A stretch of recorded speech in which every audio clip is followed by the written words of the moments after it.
Ladies and gentlemen, welcome to the Automation Hot Hatch for the People contest. Before we get underway, let's remind ourselves of the rules. With 25 entries, this contest has taken a significant amount of time to create and edit. I have a minuscule YouTube channel and no illusions of grandeur, however every subscriber helps, so I implore you to subscribe and pop a like or a dislike. Remember that all opinions, especially my own, are purely subjective. The vast majority of the points are generated by automation, as you can see with the marking criteria. I made a concerted effort to push all the cars to their limits to the best of my ability. The winner will be announced later in the video. In the description, I will put timestamps describing when your car is being reviewed. All cars reviewed were .car files. Sending a BeamNG file resulted in your car not being reviewed, as having the .car file format was essential for the scoring process. The winner will be contacted on the release of this video and given Reddit Gold. I will also conduct a People's Choice Award at the end of the video. The winner of this will also be given Reddit Gold. Now, without any further ado, let the competition begin. Psycho Sporkle, as his Reddit username would suggest, has done something psycho. He's gone all in, balls deep into getting the best lap time possible.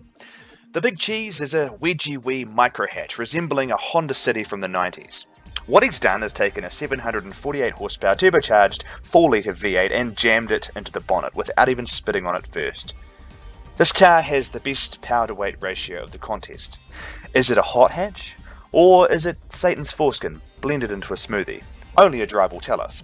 This car is unique. The way the wheel arches have been cut away is inspired and really gives the impression that an amateur mechanic has taken to this car and done something ungodly. It doesn't look like a production hatch, however. If the title was Modified Time Attack Car, this would be a 15 out of 15, but out of fairness to the other competitors, I'm giving this car a 10 out of 15 for aesthetics. Alright, here we are in the Big Cheese, the swapped out sort of hyper sport hatch thing. It's got ESC on it, so let's see how it goes around town. Right, so we just took off and took some of the bumper off, I believe. Let's just restart that again. Yeah, so it's instantly scraping on the ground, so that's, you know, you can hear that as I drive along on the street. It's scraping quite a lot. It's designed for lap records, so if we just go up on the curb here, you can see that it's responding to it. Oof. The ESC is not hugely happy. Oof. Yeah, even the ESC couldn't help me with that one. Right.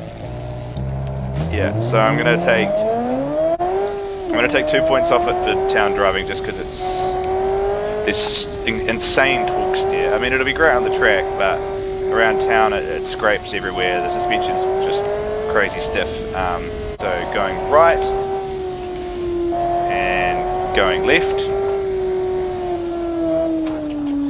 That's ESC on. This thing would be incredibly uncomfortable.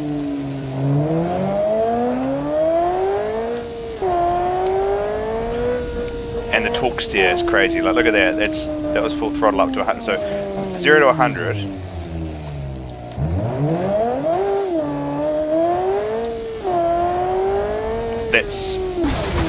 That's the balance it has. If I don't turn it and counter steer it a lot,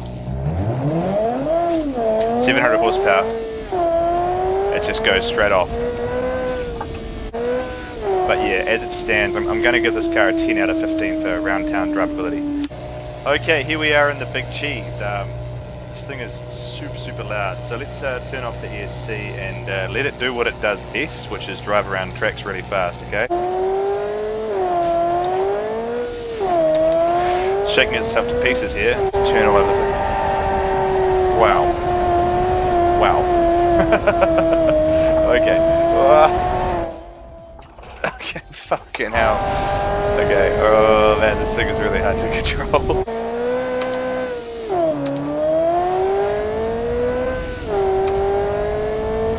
So, I mean, one of the problems with automation is if you don't drive the car in the real world, you can end up with something that is pretty insane. or pretty just really hard to drive. And you know, I do it myself. We all like to create cars that are just ridiculous from time to time, but you know, submitting them to a contest that's about hot hatches, that when it's, you know, a complete race car. Changing down there. Oh my goodness. Now this corner here, this follow through thing is really hard on us, because it just does that. The short wheelbase is just not liking that at all. I'm going to clip the inside here. It's so unstable, as you can see, up to 200, and then hard on the brakes. This might be the lap if we're lucky. Oh my goodness. Through the final corner, and so Psycho Sport kind of created a bit of a monster, and he kind of hacked the whole thing. I'll give you a tip though, he's not top of the leaderboard. So his car received 10 points for driving around town for smoothness, 10 points for aesthetics, 41.25 for drivability, sportiness, reliability, utility divided by 4, and the Top Gear test track lap time was an astounding 1 minute 13. Which basically gave him 33 points for that. Just to put that in perspective, it's about the same time around the Top Gear test track as a Pagani Huayra. So, yeah, it's way overpowered. This thing is just something completely crazy. And I don't think it's in the spirit of the competition. However, you know, I mean, I put out the market criteria. I have to put my hand up and say that somebody exploited it, and that's okay. Next time I'll be sure to make sure the marking criteria is a lot clearer, so that things like this cannot happen. Yeah, this guy kind of was like the maverick Formula 1 designer who decided to put a double chassis in, or, you know, basically Psycho Sparkle is somebody we need to, Psycho Sporkle, sorry, he's somebody that we need to watch out for in future contests, because I think we can all agree that that car was certainly unique, and I think it's currently sitting in second place of the competition. So yeah. The Exoda Blitz 6TT by JM Dags is a great looking wee hatch. The intake pods for the rear mounted V6 look fantastic, along with the various other pieces of aero. The only rear sort of aesthetic issue with this car is the rear windscreen wiper merging with the wee spoiler on the back, and the rear keyhole being about 15 centimeters long. Apart from this, I love the detail and the effort in the aesthetic. 14 out of 15. This car is the first car I've reviewed with a rear engine layout. It will no doubt suffer from oversteer characteristics, which may cause it to be quite a bit of a handful on the track, especially with over 220 horsepower coming from that wee V6. So, let's see how it performs on the street and track. Alright, here we are in the Exoda Blitz TT. Right, so let's just start by getting this thing up to speed. We'll start with the 100k an hour test. So it's sitting at exactly, or just under 3000 RPM, which is a little higher than you'd probably want. Oh, it's alright. At 100, and we're going to go sideways. Right, a little unbalanced. Not terrible, but not great, to be honest, because what you got, if you turn it, you want it to sort of, there's a momentary sort of loss of control there, but having said that, it's not spinning out, so it's not the worst in the world. Oh, it sounds fantastic as it goes through this tunnel here. Whoa! Oh, it's got quite a few stability issues. Right, let's take it around the town and see how it goes.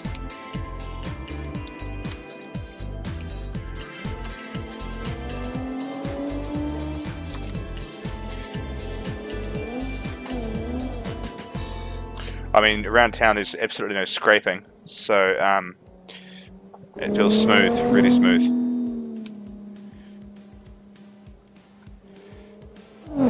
Yeah, no, it's good around town. I am going to deduct a point for the high-speed stability, and also just for the fact that it's...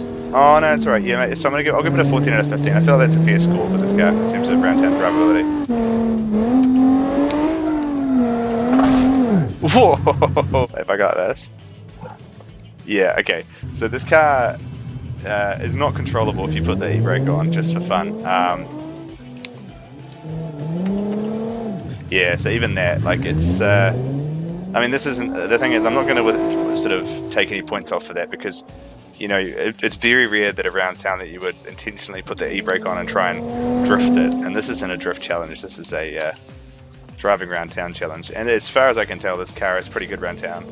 It's pretty nippy, suspension's pretty forgiving, you can go over, you know, curbs, and it's fine, like I did just then, narrowly avoiding a tree. Even little jumps like that, it's all good. Wonder if we can do a wee 360 here. Whoa! Oh, maybe not. Right, so yeah, overall 14 out of 15 for drivability around town. It's a good example of how to design a car that does that. Only issue really is that that rear engine. It's a bit of a challenge, so yeah, thank you very much. Oh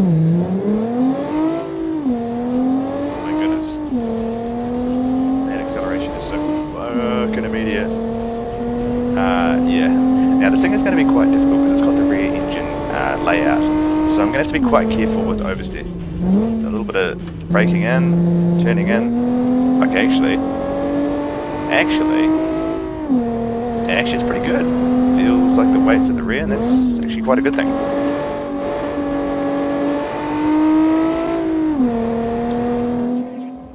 Clipping the outside there. Now I'm no Stig. Let's just make that abundantly clear right away. So my driving ability is not the best, but let's just take this down. No understeer. And off we go. Now this is the part of the track with this car that I'm a little concerned about. We'll see how it goes. Bit of oversteer. Feels incredibly twitchy. Well, not incredibly twitchy, just it handles, like the turn at a high speed is unbelievable.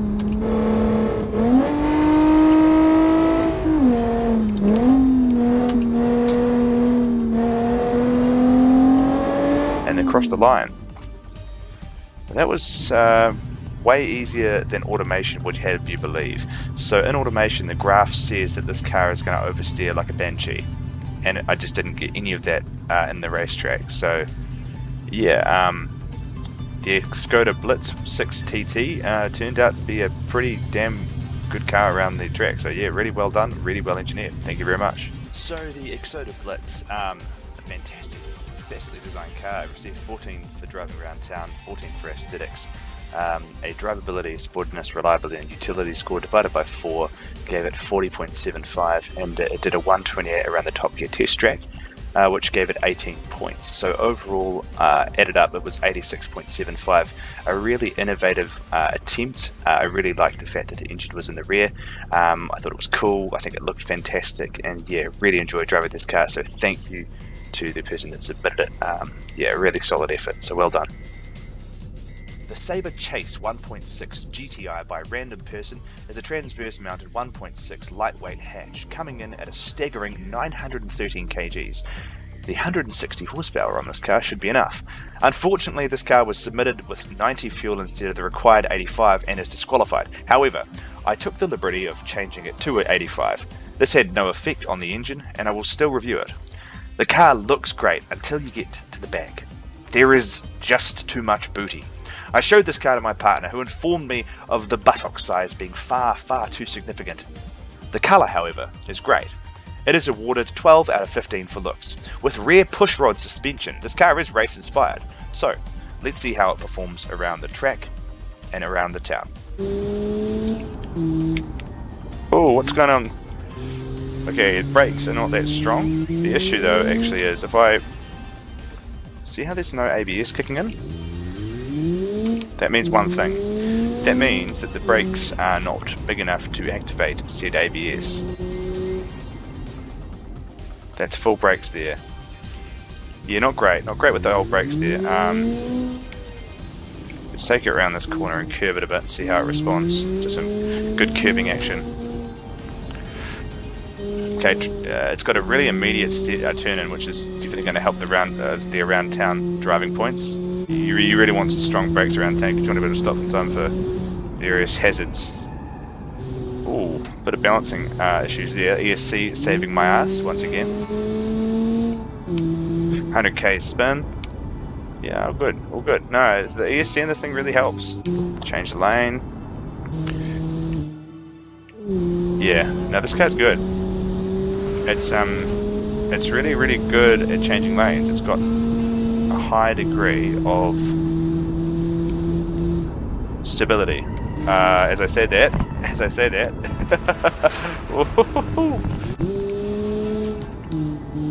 I mean, the ESC is what causes it to have so much stability. Right now, as I'm driving this, it doesn't really feel like a hot hatch. It feels more like a hatch.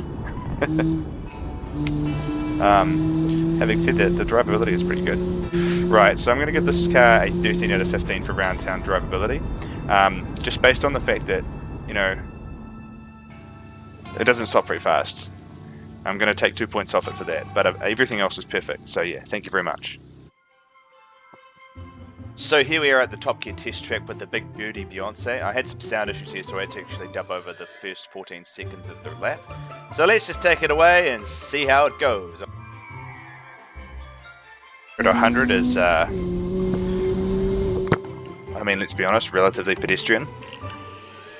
Up to 150. Oof. Lift off oversteer. Lots of lift off oversteer. The brakes in this car are terrible. I mean, they don't heat up. The only issue is they just aren't big enough.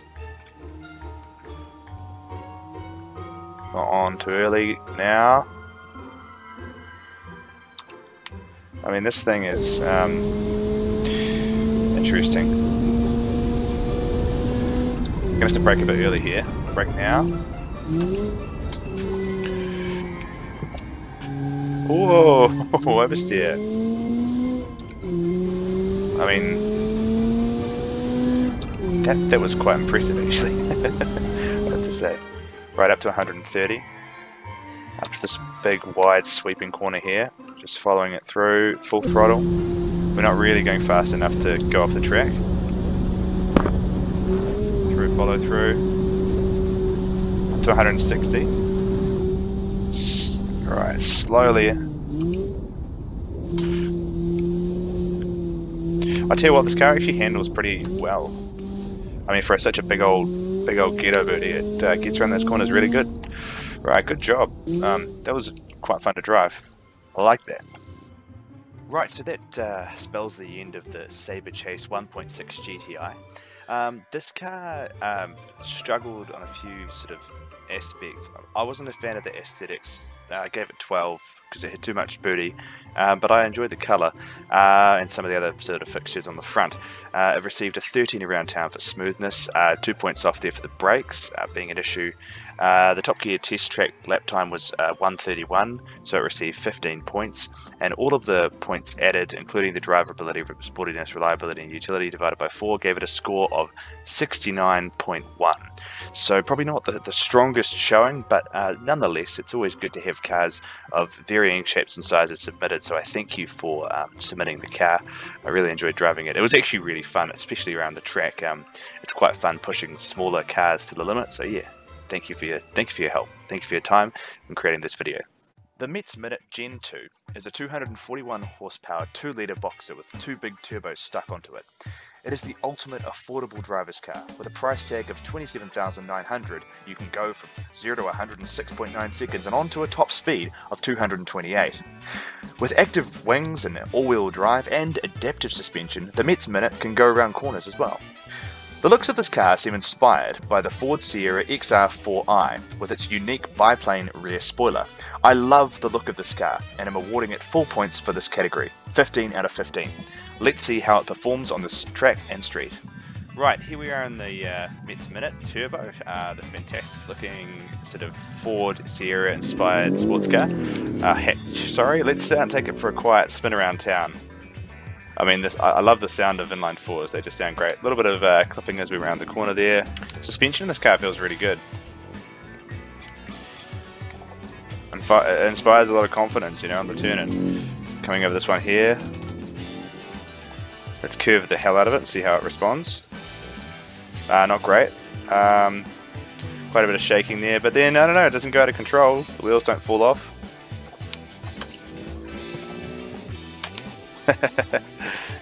It's difficult to review cars that you really like the look of, because you automatically, you kind of want them to be good. So there's kind of an element of confirmation bias, and when you're driving them, you're like, oh, this car looks fantastic, so it must be good, you know? Right, so at 100 k's an hour, it's sitting at 3,000 RPM, almost dead. Okay, which is alright. Okay, probably would want it to be a bit lower for eco driving. Okay, the fast lane changes at 100 k's an hour are super stable. Even when I make the wheels chirp, it's very well balanced. Okay, this car is yeah, a pretty good example of how to design a car that's good around town. Yeah, Mets Minute, yeah, it's exceeded my expectations, if I'm honest. Right, here we are at the Mets Minute Gen 2, so let's take this thing around the Top Gear test track and see how it goes. Here we go. Right, off the line, up to 100 kVh, 1.2 bar, and the Mets Minute Turbo GTI.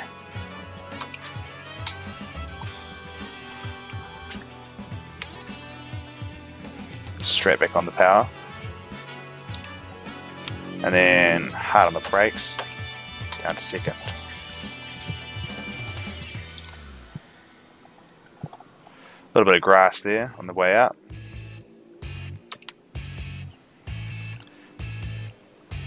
This thing it feels quite fast.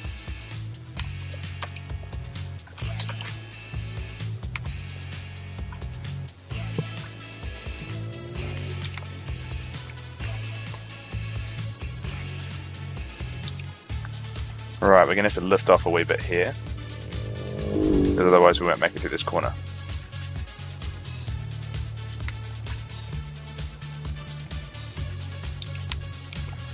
Clip the inside.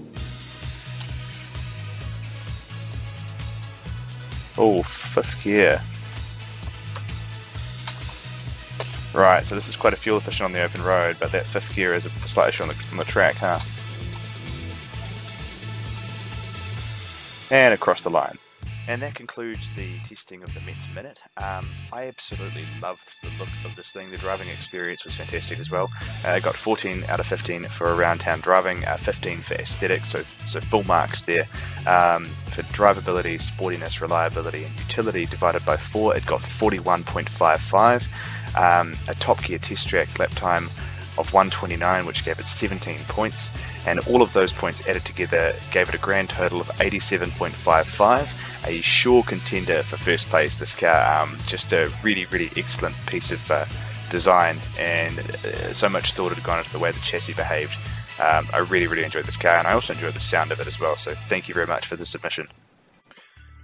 The Ducal IM-SA by Dylan is a crazy super hatch. For $35,000, this car is more supercar than sports hatch. It has a 513 horsepower, 4.9 litre V10 with 2 turbos on it. This car, while cool, suffers significantly in the drivability department due to the torque curve and the torque steer. It also loses 10% due to the circle test in terms of drivability. This car is a race car and generates around 400 kgs of downforce at its top speed of over 200 km an hour. This car goes from 0 to 100 in 3.8 seconds. It is one of the fastest cars in the contest. It looks great from the rear, but squashed from the front. The morphing of the lights in the front is not to my taste. This looks more like a rally car than a hot hatch. However, I love the details on the side with the overly aggressive paint and the turbo marks. The aesthetic score I'm giving it is 12 out of 15. Let's see how it performs on the street and track. Alright, here we are in the Ducal. Man, this thing, let's just have a... Oh my goodness me. So, this car's actually got ESC, which should contribute to the drivability. Oh man, this thing is way too fast for a hatch. It bumps around the corners quite a bit. This car is definitely more of a race car than a road car. Yeah, I've already damaged it. Let's do that again. Oh no, it's alright. Drivability around town is it's fine. But if I'm driving 50, it scrapes quite a bit. Just because I think it's a bit low. I can't believe this thing is $35,000. The fact that it's got a V10 with 2 turbochargers on it is just insane. Oh, we got brake fade. That's an issue. There's a lot of torque steer in this car. When I put the throttle on, it really wants to sort of turn quite a lot. We're gonna go now. Yeah, absolutely fine. The ESC on this car really contributing to its stability. Yep, no doubt. Round town is pretty good. The issue with this car is it's not really in the spirit of the contest, just because it's more of a race supercar, almost like, you know, this thing's got a space frame chassis. I mean, space frame chassis, you wouldn't put them on mass production hot hatches. They would be more on race cars and sort of low volume sort of sports cars. So I mean, in that respect, I mean, we'll see how it goes in the points. But if it wins, I suspect there'll be some very pissed off people, because obviously it's not really within the spirit of the competition. At 100, it's revving at 2,500 RPM, which is pretty good. I mean, overall drivability around town, I'm going to give it a 14 out of 15 because it responded really well to those high-speed tests. The only real issue was just a bit of that scraping when we were going around the town there. But yeah, very drivable piece of car design. So well done there. Good job. Right, here we are in the Leo Decal, the sort of super car / super hatch. So let's rev it up a wee bit and take it off and see how fast it'll go in the Top Gear test track. Here we go.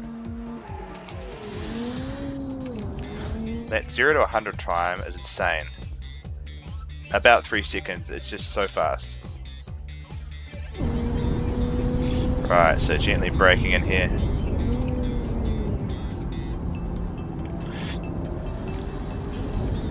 Amazing traction. And then hard on the brakes. Oh, we have brake fade. We have lots of brake fade. Lots of brake fade. Okay, this is a bit of a problem. Lots of torque sort of steer. This is going to be interesting here. I'm going to have to brake quite early because this is going to happen. You can see that I've got significant brake fade in the front of the car, which is causing me to have my ability to slow down impacted. However, coming out of that corner, the traction is unreal. This car would be a little bit faster around this track with better brakes. Ooh. And then follow through. Okay, we've got a new top speed record, I believe. Oh my goodness, all that brake fade is not good. And across the line. So the Decal IMSA by Dylan did a pretty impressive job. It got passed all of the criteria. It got 14 out of 15 for smoothness, 12 out of 15 for aesthetics, combined total of 42.85 for drivability, sportiness, reliability and utility divided by 4, and it went round the Top Gear test track in a 1 minute 20, which gave it 26 points. Now, just to put that in perspective, that's the same time as a Mercedes SLR McLaren. So it sort of begs the question, should this car, I mean, its overall score is 94.85, which is huge, and I really have to blame myself because the criteria that I put out there, the descriptor, a hot hatch, kind of didn't sort of match up with the sort of limitations I put on the cars, and the person who made this car really exploited those limitations, so fair play to them. Ultimately, I've only got myself to blame, but this car really wasn't in the spirit of the contest because it was just so overpowered and so fast. So well done for exploiting the loophole. But yeah, I mean, I would be surprised if there's anything faster or with as high a score as this car. So yeah, well done, Dylan. You did a good job. Cheers, mate. Here we have the Sci Ara by Supporting T, a transverse mounted V10, a limited slip differential and a beautiful 90-0 feel with all of the things you'd want from a hot hatch and more. With a top speed of 250 kilometers an hour, this car represents a departure from the traditional blaring 80s crap hatches. It's a more refined hatch for a more refined soccer mum. If the kids are loud in the back seat, well, why not just scare the shit out of them? You've got a V10 and the ability to go 0 to 100 in 5.6 seconds. Foot down, they shut up. Also, the interior is standard, which is good for when they piss themselves. You don't have to worry about your $10,000 Alcantara seats. The Sciara, ladies and gentlemen, presented by a supporting T. Right, onto the driving experience. Oh my goodness. That engine sounds incredible. At 100 kilometers an hour, it's revving at 4,000 RPM. Whoa! 140 km an hour, that's pretty quick. I tell you what, up the rev range, it's got some speed. Right, let's do a wee check for sort of high speed stability. So if I go along like this and, oh my goodness, there's something on the road, and I do that. Oh, yeah. Okay, you're going to have a few issues with high speed stability there. Let's go back up to 100 again and do the same test just to get a double.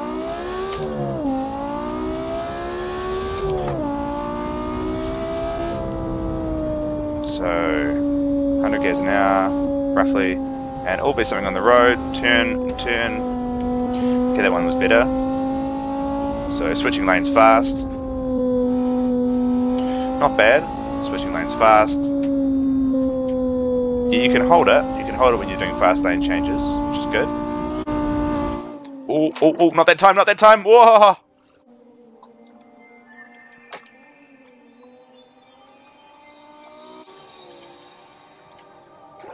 Put it sideways and then hold it, which is cool. That's fun. Okay, the unique aspect of this car is the transversely mounted V10. There's no denying that. It provides good, it's got good traction around town. It's predictable. Only issue is that, you know, that high speed test. Right. I'm going to give this car a 14 out of 15 for round town drivability. So yeah, really, really well done. Solid effort. Great car.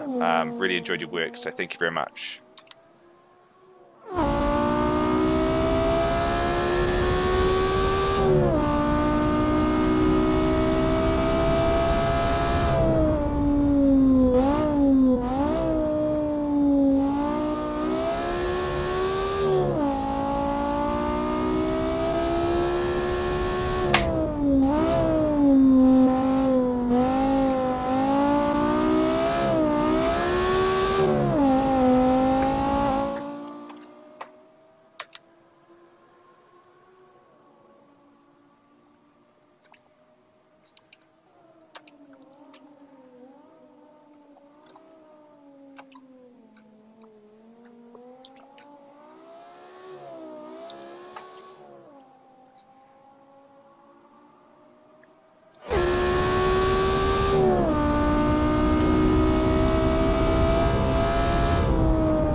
Right, so now it's time to score and summarise the Sciara by supporting T.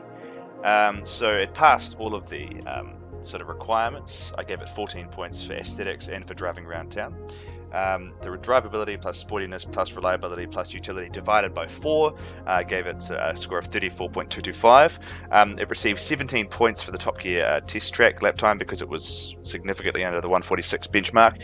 And so overall, the points were added and it received an overall score of 79.225.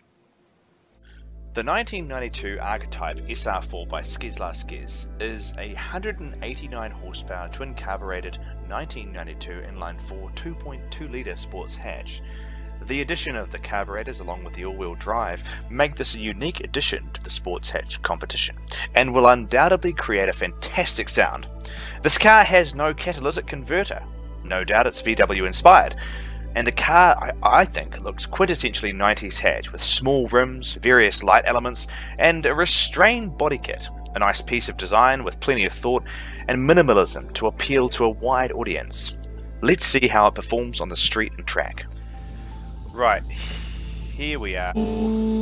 Carbureted engines sound fantastic. I mean, it's a little unrealistic to have a carbureted engine in a 1990 car, but why not, you know?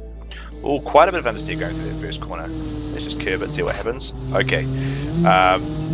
It's got quite... Has it got low profile tyres in it? I think it might have quite low profile tyres. It's pretty good to go around town, actually.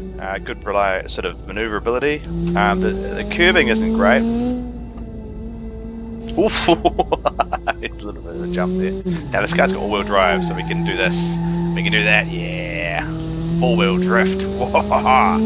Okay, it's well balanced. The guy who made this has clearly put some effort into the suspension. It feels fantastic. All right, so oh my goodness, there's a baby in the road. Okay, that was good. Okay, up to 100 again. Ah. Okay, it's quite well balanced. Yeah, okay, it's really well balanced. This thing has got no electronic stability control, and I'm swerving.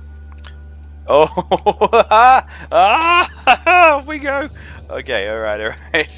Okay, that was the first one. Okay. I mean, luckily, most of the tests that I'm doing that are based on my own opinion are not actually that influential in terms of the overall score. Most of the overall score is taken from the drivability plus the sportiness plus the utility plus the reliability. So that is the majority of the score.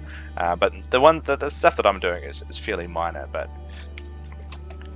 I really like the looks. It looks, you know, it's quite sort of it looks like a 90s sports car. My only problem is the rear lights have got some clipping issues. If you look at the rear lights, they have a sort of there's some sort of issues with the way that they're placed on the car because they're placed too far on the sides, and you can kind of sort of reduce that by painting the exterior of the light the same color as the car. Right, I'm going to give this a score for drivability of, I mean, look at that, you know, like you feel the limit of the grip and then it sort of comes straight back. I'm going to give this a drivability score of 14 out of 15 just because it does sometimes do that. So it gets pretty much top score, 1 mark reduced just because of the curbing and also because of the issues with the high-speed maneuverability sometimes sort of being a bit dodgy. And for the aesthetic, I'm going to give it a sort of a 12 out of 15 because I like it. I mean, it looks good.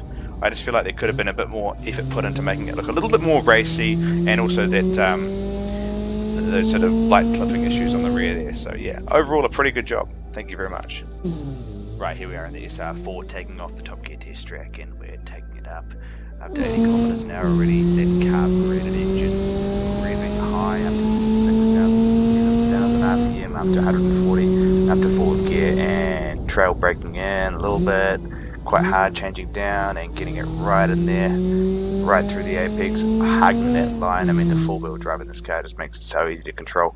Turning in and then a hard right on the brakes, getting it around there. I mean, this car just, it handles so well. It's a fantastically balanced chassis. And I think that's a testament to the person who designed this. It doesn't have huge amounts of power, but what it really lacks in power, it makes up for in handling. On the brakes, hard and very well sort of balanced brakes as well. Turning in a little bit of understeer here from the 4-wheel drive system. Doesn't really want to get through, and then out straight on the power, up to 100 kilometers an hour, up to 120. And here we go, right up to the fast section of the track, and going through. Goodness me, 140 kilometers an hour, staying on the track there, and then through the tires, clipping the inside, and pushing through at 160 kilometers an hour, and then coming up to the braking zone, hard on the brakes, into that weird complex left-hand section, clipping the inside, and then clipping the inside again, across the line, and well. Right, so overall the 1992 Archetype SR4 by Skilazar received the following score. It got 14 out of 15 for round town smoothness, 12 out of 15 for aesthetics, 42.2 for the drivability, sportiness, reliability and utility divided by 4, and it received 13 for the Top Gear test track. So overall it received a score of 81.2, a fantastic effort. Thank you so much for your submission. The I'm scared was one day in need of repair. And here you can see the overpowered Transverse V6 front-wheel drive car your child wrecked while learning to drive. A humorous attempt, which has not gone unnoticed. The car looks amazing until you see all the damage. And while I love humour, while I respect the intention, I can't look past a 15 out of 15 aesthetic destroyed by some shoddy plastic surgery. Another potential issue with this car is the fact that it looks a bit more like an 80s car than 90s car, if I'm honest. So the aesthetic score I'm giving this car is a 9. I like it, but I don't love it. Alright, let's get on to the testing. Alright, so here we are in the R I'm Scared. I mean, it looks great. It looks great. It's great. It looks incredible. Oh, what a lovely looking car. Oh, there's a light missing. Oh, shit. Someone's actually repaired it. Oh, man. Here's a 7,000 RPM. Alright, let's take it for a slow drive around town. Here we go. Oh, it's a lightweight one, that's for sure. Alright, and there's no ABS. Maybe that's why your kid crashed it into the wall. Right, let's take it up onto the highway and do a couple of sort of high-speed evasion tests. But first, I think because of this car's sort of general sort of feel, I feel like we should just crash it.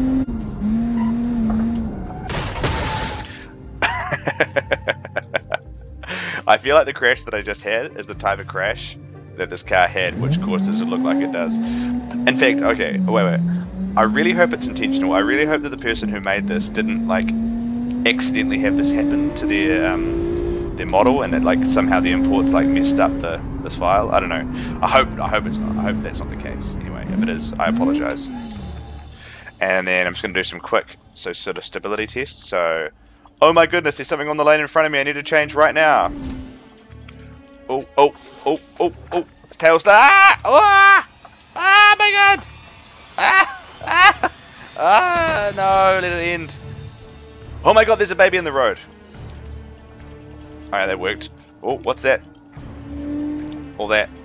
Okay, not bad. Oh. Man, I'll tell you what, this is going to be quite hard to go around the Top Gear test track in because of the lack of ABS. Oh, wow, look at that. I only just noticed, BeamNG tells you in the bottom left corner when you've got drum brakes in the rear, and this thing does. Oh, that's so cool. I love little details like that. That's amazing. Ooh, oh, flex. Okay, it's pretty smooth. Pulling around here, past the church, going down. Right, let's curve this car and see what happens. Okay, that didn't happen. Yep, pretty good. Let's give it again, see what happens. Here we go. Oh. Teenagers learning to drive. Curbing it. Oh. Alright, I feel like the absence of ABS, I mean, really, ultimately, if you were to drive this around town, and you were in the 90s, I mean, yeah, you probably would want ABS, to be honest. Oh, bit of understeer there. Yeah, like the understeer, sorry, is it's quite intense on this car. Like if I go around this corner and I boot it, it's got quite a bit. Oh, right. I'm gonna give this car like a. Oh, I'm gonna give it like maybe a 10 out of 15 for around town. Based on the fact that it doesn't have ABS, it makes it quite difficult to stop in time. It's got quite a bit of understeer. The 100k test, it really struggled with stability when you're trying to do sort of quick maneuvers. So yeah, that probably seems a little bit harsh. Okay, I'll make it a 12 out of 15. But yeah, I think this car, like, I really like what the guy's done. I think it's really, really funny. Like, I mean, look at it. You know, like the car looks fantastic. In fact, it's an incredible aesthetic, an incredible look until you get around here when it's clear that somebody's written it off. And I think that should be applauded, having that level of audacity to sort of present something with such humor. So really well done. Thank you.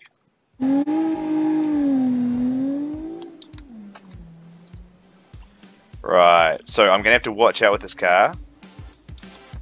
The lack of ABS, combined with quite a bit of understeer, will make it a right old handful. So a little bit of brakes here. Oh, there we go. That lack of ABS already pushing me a little bit wide for this corner, slightly off the track. And then hard on the brakes. Don't put the throttle on too. We don't want to understeer into a tree. Right. Down the back straight of the airfield.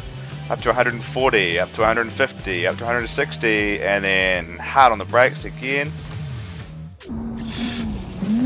Oh, understeer, understeer, understeer, understeer. Come on, get the power down. There we go. Right, this car is quite fun to drive. It's just understeer is a bit of a challenge, a bit of a handful. And going through here, we've got so much understeer, and actually we've scrubbed off speed going through there to the point where we should have changed down a gear. Now, I'm not the best driver, I'll be the first to admit it. Try and hit the apex, out into the sand a wee bit.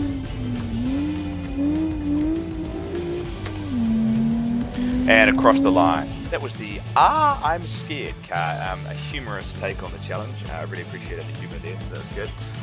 So overall scores, it received 12 for driving around town, 9 for aesthetics. Drivability, sportiness, reliability and utility added together and divided by 4, it got 32.45. The Top Gear test track lap time was 1 minute 30, which gave it 16 points, because that's how far it was under 146, which gave it a combined total score of 69.45. So yeah, to the person who sent that in, thank you very much. I really enjoyed the experience, so cheers. Bring the latest 90s aesthetic with you to the farthest reaches of the world, where access to unspoiled fresh gasoline can prove impossible. Wash away your travel anxiety with the TERS capable 4x4 system, powered by our all-alloy Hemi V8, now with low-friction pistons for unparalleled fuel economy. Arrive in comfort with our patented Nimbus hydro-pneumatic suspension, perfect for unpaved adventures. Cruise carefree along ocean boulevards with our aluminium body panels and galvanised chassis. Brave new heights, then descend safely with our SuperDuct ventilated brakes, supplied with cool air from the front of the vehicle. Hatch your next hot adventure with the 1993 TERS. Right, here we are with the A car. Now I have to be honest, the previous statement that I just read out was provided by the user.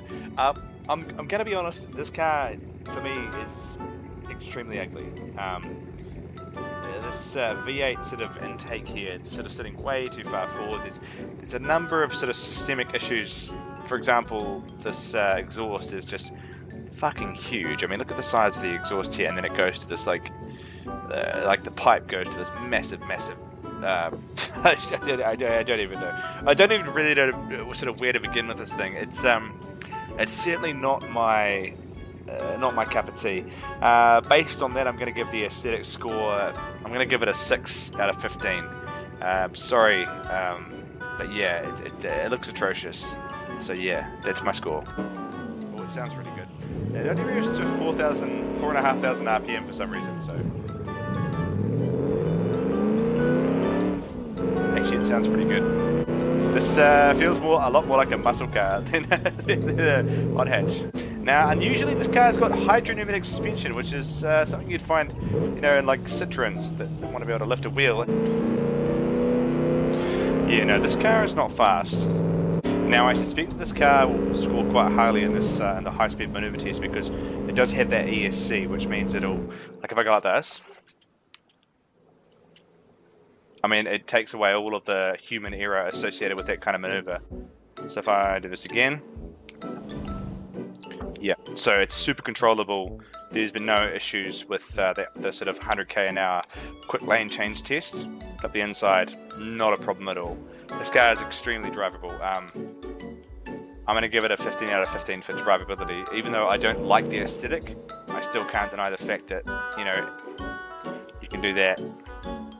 You know, you can drive up on curves at 120 kilometers an hour, and it's stable as hell. Here we go.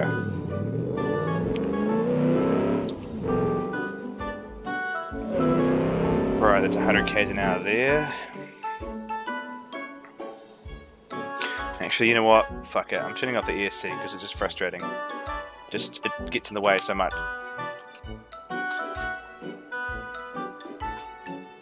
And it prevents a faster lap time. Right, and 3, 2, 1, hard on the brakes.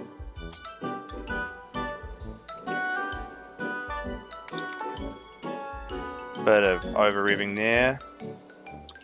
I feel like this car just could use an extra like 2000 RPM because at the moment it's just so low revving.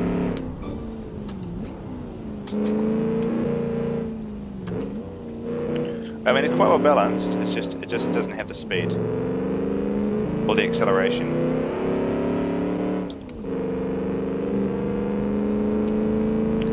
Yeah. I mean, it scores quite high in drivability, but I'll be interested to see how fast it goes around this track, to be honest.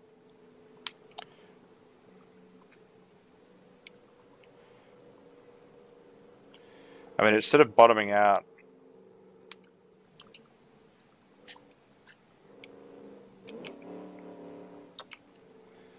And it's into the last corner. Turning in. And across the line. Right, so the AAAA received the following score. Got 15 for around town sort of smoothness points because of the assists, etc., etc. It was fantastic to drive around town. It received 6 points for aesthetics. I didn't like the aesthetics myself. It got 38.75 for drivability, sportiness, reliability, and utility divided by 4, and it received 7 points around the Top Gear test track because it was 7 seconds faster than the 1 minute 46, which gave it an overall score of 66.5. The Bossman Fun Ride is one of those sports hatches you want for the weekend. A 200 horsepower turbo sits in the heart of this nifty sports hatch. All-wheel drive along with that distinctive droopy nose give it a unique look. A manual 5-speed transmission with an open differential ensure you'll be sliding to your heart's content. This car comes in at $15,200, so you get a lot of bang for your buck. Ladies and gentlemen, the Bossman Fun Ride by Mode. Alright, here we are in the Bossman Fun Ride, and as you can see it's got the super intense sort of yellow paint, so let's take it for a quick spin around town. Oh, that's it. So where's the distinctive sound? The sound of a inline 4. Oh, bit of understeer there. Take it down the town. Oh, a lot of understeer there, probably to be expected going down a hill like that. Oh, okay, so there's a lack of ABS in this car. Ultimately, that will impact on the drivability. And also, when I'm curving it there, it's pretty unstable. Now, I realise these are supposed to be sort of hot hatches in sports cars. Let's do that again. Yeah. So, to contrast this car from the one that had hydro pneumatic suspension, when you went over the bumps and the hydro pneumatic suspension, it would just take them like a champ, whereas this one's a bit more skittish. So yeah, it's yeah. Right, let's take it up to 100 k's an hour and then do a couple of sort of evasive maneuver tests. Oof, it's got that low suspension.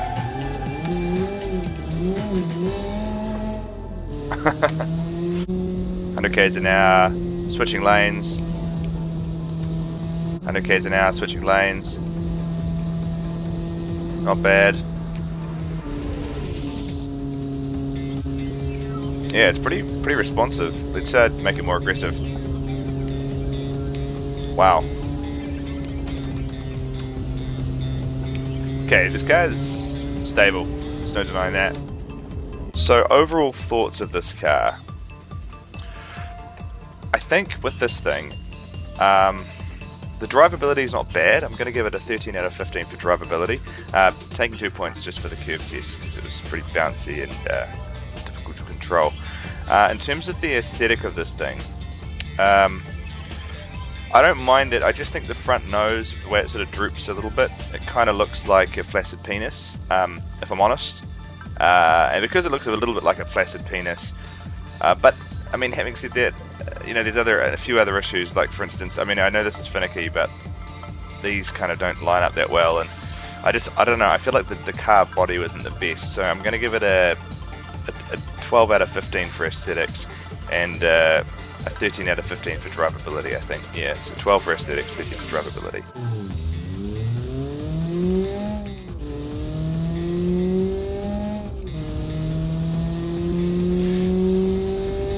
Right, so we issue with this car is acceleration. It's not hugely fast. Oh my goodness. It's so much understeer and the lack of ABS. It feels quite unstable. Right, so braking in. Oh my goodness, all this understeer. I mean, yeah, pushing in this car is difficult.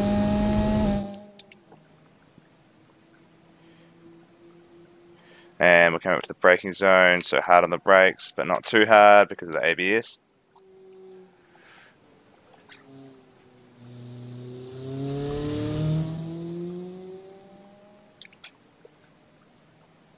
Right. Let's see how it goes through this next part. It's going to be quite a high-speed corner, so, but unfortunately we're not actually going that fast, so we should just make it through. Oh. Okay. Not really. Clip the inside. So other cars that I've reviewed have been going at this point about 160, 170, so...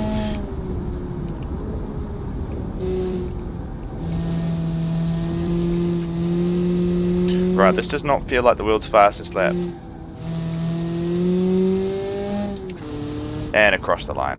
Right, so overall the Bossman had a bit of a tough time, to be honest. It got 12 for smoothness, 13 for aesthetics, 32.075 for drivability, sportiness, reliability, and utility. It was 6 seconds under the 146, and so that got 6 points for the Top Gear test track, which gave it a combined score of 63.075. Thank you very much for your contribution. The Alfa-inspired Bianchi Stallion is a beautiful track-focused flat six sports hatch. It uses bold styling to create a look that I adore. The unique rims, the sports-focused suspension, and an extremely low weight of 939 kg means this car gets around corners quick. The Bianchi Stallion also has, in my opinion, one of the best names in the contest. Created by the user Metgalo, this car has an inspired aesthetic and comes in at $30,400. Thank you very much. Right, here we are in the Bianchi Stallion. Let's take it up to a little bit of speed. Alright, here we go. Now, I absolutely adore the look of this thing. I think it looks fantastic. But let's see how it drives around town. So far, I mean, it's, you know, I can feel going over the sort of road. It's definitely got quite stiff suspension. Oof. Okay, lots of power, sort of power understeer, so this is going to be interesting to drive around the track. Oh, it's very fast. It's a fast car, that's for sure. Oof. Okay, so going over the bumps and like over curbs, it's not the most stable, to be honest. But I mean, it can drive around town. There's no, you know, question about that. Yeah, I mean, you can see that it's got a wee bit of stability issue going over curbs and stuff. It's not hugely smooth, to be honest. Let's try and take this jump. I won't take this into account when I'm marking, but still. Whee, alright, good. Oh man, this car is, it's definitely got that race suspension, eh? It's fast. It's a really, really fast car. I'm going to award it 14 out of 15 for sort of aesthetics. I think it looks fantastic. There's a few sort of really minor things. In my opinion, I think there probably could have been a slightly larger exhaust. What else? I just think that perhaps like these. I'm not a huge fan of these. The little vents just next to the sort of alpha vent. But still, it's a pretty strong, I think it's a pretty strong aesthetic, so I'm going to give it a pretty high score for that. Right, let's take it up to 100 k's an hour and see how it performs with some sort of evasive maneuver test. And we're going to push right hard. Very stable indeed. Push left hard. Again. A lot of the other cars have got wobble after this type of maneuver. This doesn't. Not at all. Even when I spin, or even when I sort of chirp the tyres like that, it's still super stable. So definitely extra points awarded there for sort of round town drivability. Right, at 100 k's an hour it's revving at 3000 RPM, which is a little high. But yeah, overall I'm going to give it a round town score of 14 out of 15 as well. So 14 in both categories of aesthetics and round town drivability. So yeah, really strong scores. Well done. Right, here we are in the Bianchi Stallion sort of sports alpha car. Let's take it for a quick lap around the Top Gear test track and see how it goes. 3, 2, 1, go.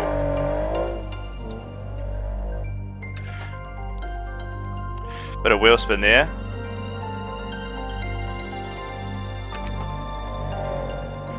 Right, taking it into the first corner. Little braking. Hack that inside there.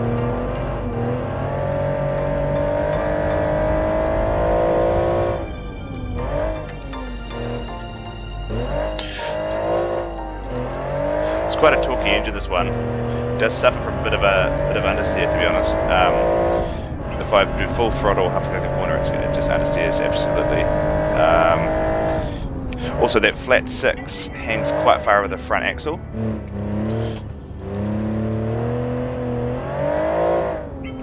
So that, for example, you can see there that the understeer is quite intense. It just loses traction quite easily. But, I mean, you can sort of manage that.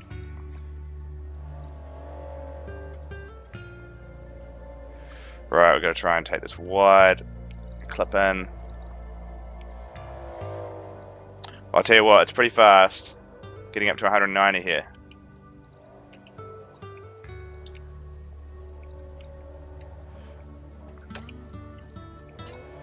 And across the line. Right, so the Bianchi Stallion did a pretty good job. It got 14 for smoothness around town, 14 for aesthetics, 42.2 was the combined drivability, reliability and utility score divided by 4, and it did a 127 around the test track, which gave it 19 points, which gave it a grand total of 81.2, a sure contender for the lead. Well done. The Easy Turbo by Trollololman is a sporty 172 horsepower hatch with great drivability and sportiness. It costs $31,600 and has a top speed of 211 kph. It uses all-wheel drive and a manual gearbox. 0 to 100 takes 7.6 seconds. However, its steering and handling is significant. 1.11 G around corners on magnesium rims using adaptive air suspension. This car is well engineered with customized suspension that hits the bumps well, but also the corners well. Let's take it out. Right, here we are in the Easy Turbo by Trollololman. Let's take it for a quiet drive around town. For some reason I've started over here, so we're going to start with the high-speed stability test and the 100k an hour sort of fuel economy test. So let's take it up to 100k's an hour. Right, so straight away this car, its suspension feels a little softer, a little bit more controllable. It's not a fast car, if I'm honest. It's only got 172 horsepower, so that's, I mean, it's a bit of an issue. It's probably, you know, accurate for a 1990s hot hatch, but let's take it up to 100 and then change lanes. Oh, okay. Okay. Right, let's try that again. Switch. Okay, not the most stable, if I'm honest. Try again. Okay. I think this car might have a little bit of toe, like a toe in, which is, it's good for the sort of initial turn in, but it can cause a bit of instability when you're trying to sort of counter steer it. So let's try that again. Here we go. That worked. It's just when you turn, so turn, stop, and then there's a whole, like quite a bit of sort of sway. Yeah. You do not want that to be happening while you're driving at 100 k's an hour. Right, let's drive over to the town and see how it goes through town, through like the curves and the tight corners and the hills and stuff. Yeah, so still quite a bit of bounce. The suspension, which is actually probably pretty good for around town, like you'd want that. It does feel agile. The only real issue is that high-speed test that I can sort of see so far. So yeah, that's the Easy Turbo by Trollalolman. I'm going to give it, for aesthetics, okay, so I think for me the aesthetic is great. I mean, I really like what he's done. My only real issue is the fact that there's no, these are tiny. I know I have to be finicky because the sort of competition is really high, but the wing mirrors are friggin' tiny. There's no windscreen wipers there, and also these rear lights kind of clip into the rear bumper a wee bit, which kind of gives it a slightly unusual look. You can see there's sort of this unusual line there. So I'm going to give it, for looks, I'm going to give it a 12 out of 15, and for drivability around town I'm going to give it a 12 out of 15 as well, just because of the lack of sort of stability, sort of changing lanes there. But overall a solid attempt, so thank you very much for submitting. Right, here we are in the Easy Turbo by Trollman. Let's take it for a quick lap around the Top Gear test track and see how it performs. All right.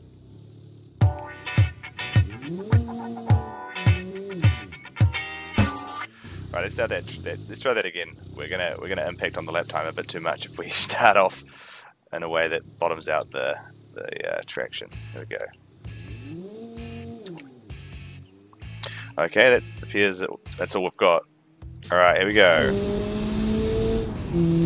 Up to 100 kilometers an hour through this sort of not straight, and then at the inside of this apex, generally start braking a little bit. Down a gear, and it's quite well composed, this car, I have to say. It's very drivable. And then braking in.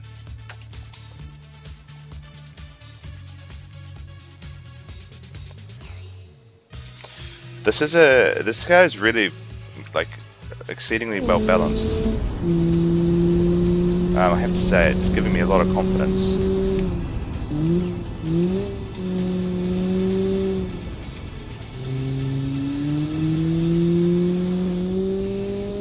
Only a little bit of oversteer there, understeer, sorry.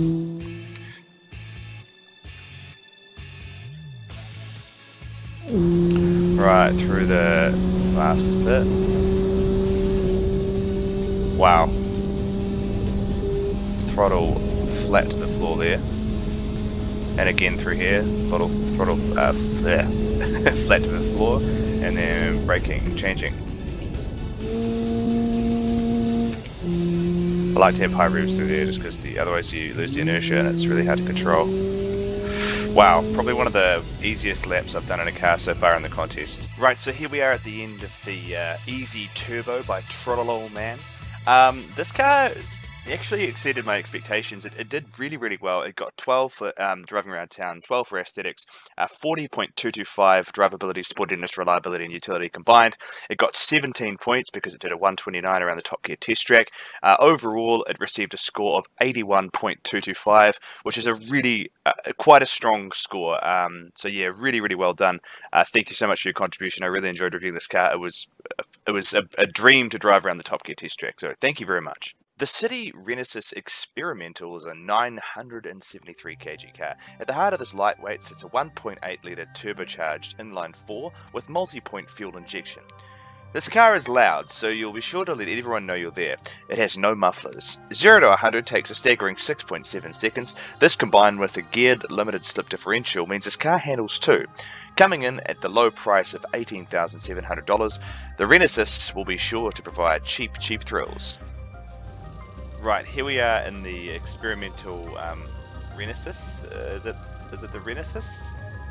I think it's the Renesis. Yeah, here we are in the City Renesis Experimental. So let's just start by taking it for a quick drive around the town. Now, this car is light. It's 973 kg.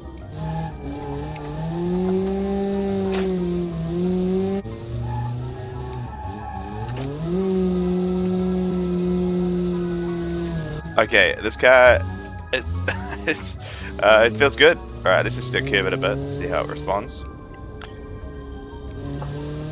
Like much like many of the other cars, it's responding well to the curbs.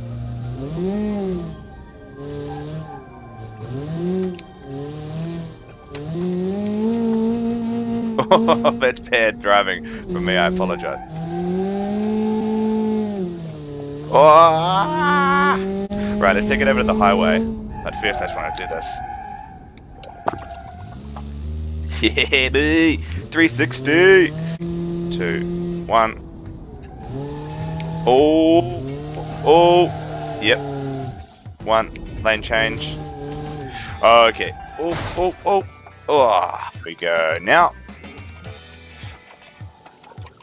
Okay, now some of the cars that I've tested can do that test with the same level of steering angle and the same level of sort of immediacy. So, and they can survive and be stable. This is not one of those cars. Try that again. Even that. Okay. Right. So the drivability of this car around town. I mean, it's fine around town. It's a little bumpy. However, that 100k test, the chassis isn't hugely balanced in that particular instance. So I'm going to give it a 10 out of 15 for driving around town. In terms of the looks, I mean, I like them. They're kind of plain. They're a bit plain Jane, so I'm going to give that a 10 out of 15 as well. So 10 out of 15 for both scores. So thank you very much.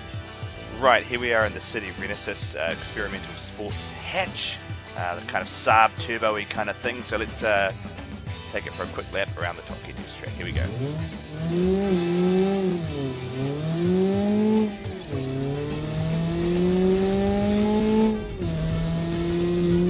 Up to 100 k's an hour already. It's quite quick. I believe it has ABS, so that'll make it a bit easier to brake into this first corner. Whoa! Whoa! Okay. Basically, I can't brake while turning on this car. It's got an extremely racy setup, so braking hard.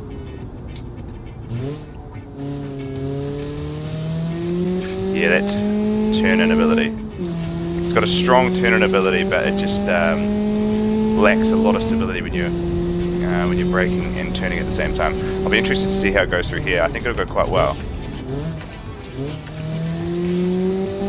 Cut the corner a wee bit there.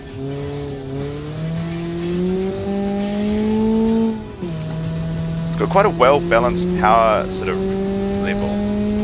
So when you're going through these corners, it doesn't tend to lose traction too much and understeer. Oh, I've overshot that a wee bit. My bad. It's a bit ambitious with that. It's quite quick. Now this is going to be hard here. A little bit of trail braking and a bit of acceleration at the same time as the braking for stability, and through here, and there we go, a lap in the experimental. Right, so the City Renesis, I really enjoyed driving this car. It was hard work, in all honesty, because you know, it was a challenge. It wasn't easy to drive, but that's not necessarily a bad thing. So I got 10 points for driving around town for smoothness, 10 points for aesthetics, drivability, sportiness, reliability, and utility were all combined and divided by 4. It received 16 points for the Top Gear test track lap time, because that's how many seconds it was faster than the 146. And overall, the score it received was 72.8. So probably not going to be leading the pack, but certainly not a bad effort. I really enjoyed this car. Thank you very much for your submission. Good on you. At Spacer's Choice, we cut corners so you don't have to. You've given up on life. That's why you're considering this car. The Model 2 looks and smells like disappointment. A third marriage. Alimony payments, a boss 10 years your junior, and your life has come to this car. It really is a turd sandwich of a car. Very little about it is desirable, apart from the price tag of $12,600 and the 0 to 100 time of 7.6 seconds, which is only 0.6 slower than an Audi S4 from 1994. However, with that car, I guess you would at least look cool. This car has no stereo, only basic interior, no power steering or ABS, oh, and last decade safety. The car looks bad with bulbous lines and big bumper bars, but also just the shape. I'm awarding it 5 for aesthetics. Ladies and gentlemen, the Model 2. Alright, here we are in the Model 2, sorry, I mean... this guy just makes me sad. Oh my god. Oh, it's got drum brakes. It's got drum brakes on all 4 wheels. Okay, at 100 k's an hour, it's at 2000 RPM, so super efficient. At that sort of level. I'm gonna go. I want to hate this car so much, but I have to be impartial. It's got like an inline 3 in it, transverse. This car it screams of giving up on life. Right, let's swerve right. Okay, swerve left. Swerve right and then left. Oh my gosh, it's stable. It's so stable. It's stable as. Works great at 100 k's an hour doing swerves. There's not even any ESC in this car and it's still stable. Oh my goodness, why? Why? Okay. Okay, so this car, I mean, look, the looks of it everything about them, I just despise. I just despise them so badly. Any brake fade? Oh, there's ABS. Oh, no ABS. Okay, so no brake fade, but lots of locking up. So it's powerful drum brakes. Right, so the ABS, the lack of ABS, I'm going to deduct a point from that because it makes it really hard to stop in time for the baby or the pet that you're no doubt going to reverse into if you own this car because you're probably a family person. And there's nothing wrong with family people. I don't know, I just don't like this car, I guess. It's, yeah. It's just one of those cars, you know, just, oh my goodness. I mean, you can do that, which is cool, I guess. Oh, but man, I just, this car, so bloody ugly. I mean, I guess it is only, like, it's 12 grand or something, it's cheap, it's really cheap for a new car. So, I mean, if you bear in mind the fact that this is really cheap and goes 0 to 107.6 seconds, I guess it's, you know, it's really good value for money. So currently we're sitting at 14 out of 15 for round town drivability just because of the lack of ABS. Let's take it through.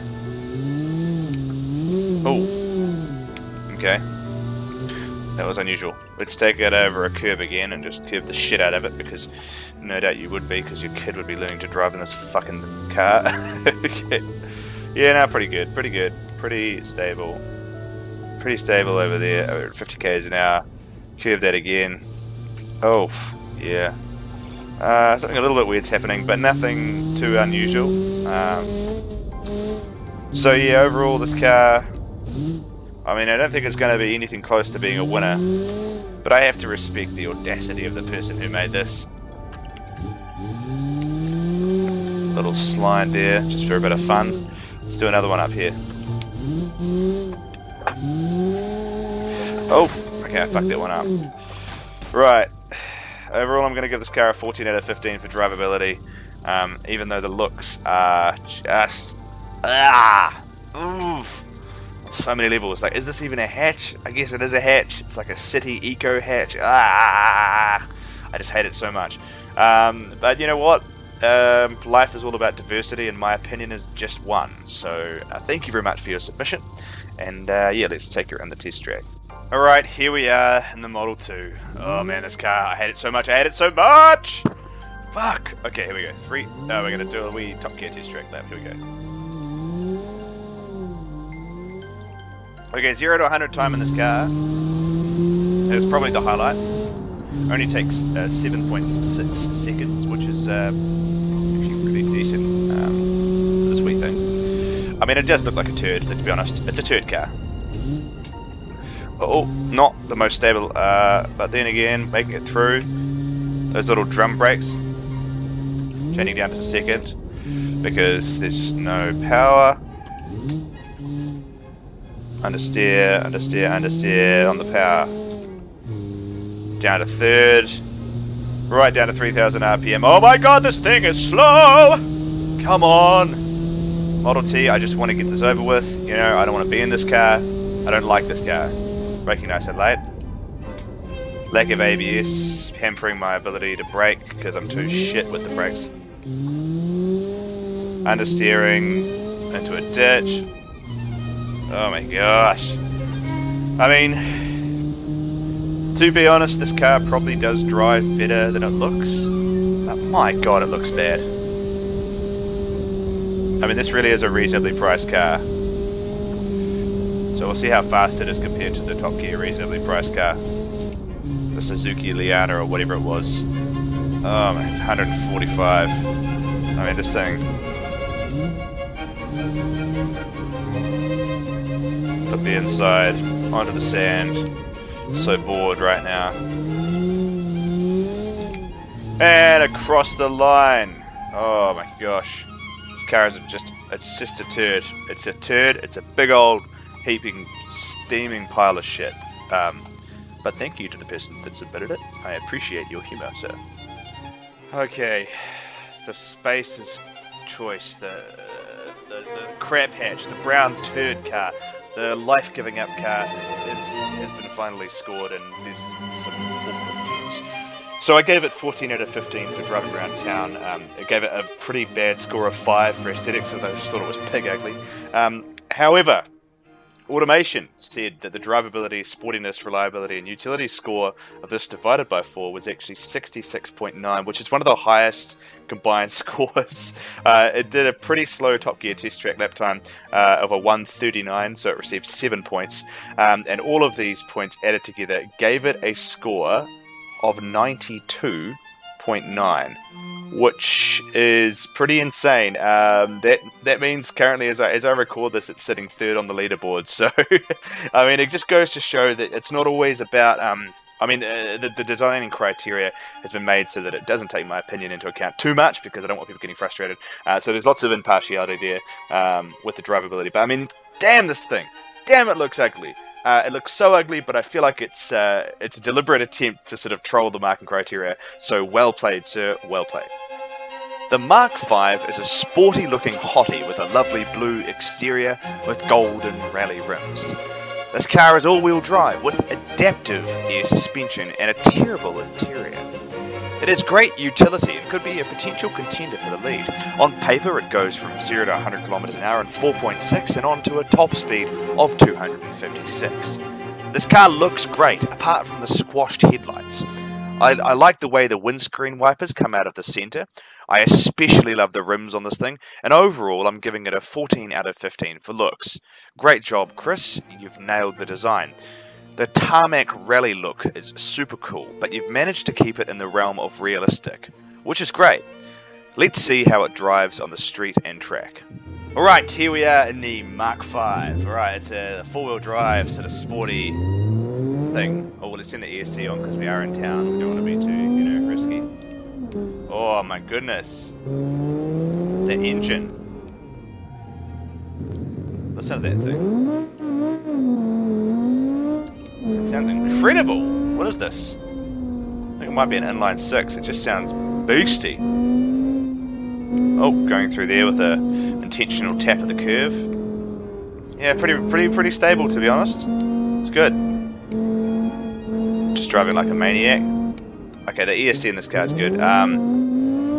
What I'm really liking, though, to be honest, is just the power of this car right the way through the rev range. Not just at high RPM, like even down here. Look at that. That's pretty impressive. I mean, the boost. When does the boost pop in? Yeah, right at 4,000 RPM. So the turbo kicks in really early, and you don't actually notice its absence because of that. Man, this car is cool.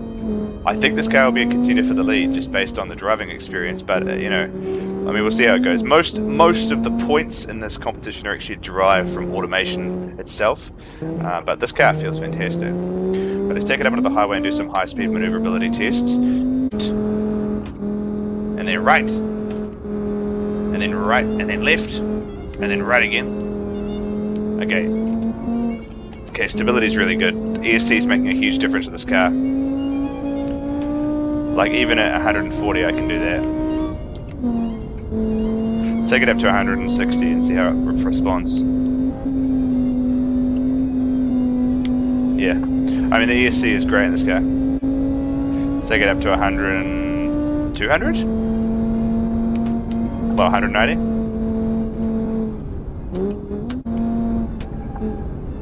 Impressive. Oh, over revved there. And here we go now. Yeah, impressive.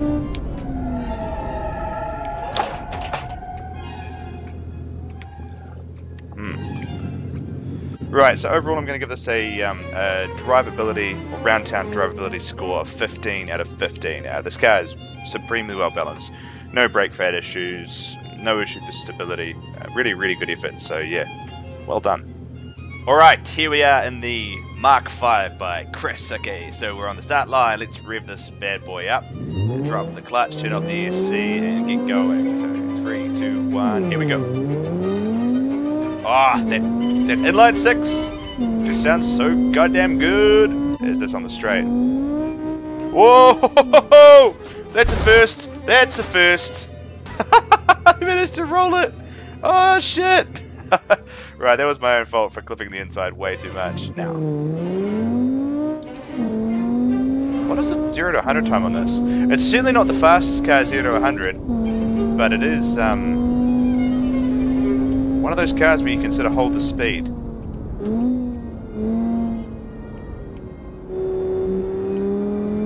Like, look at that. So predictable.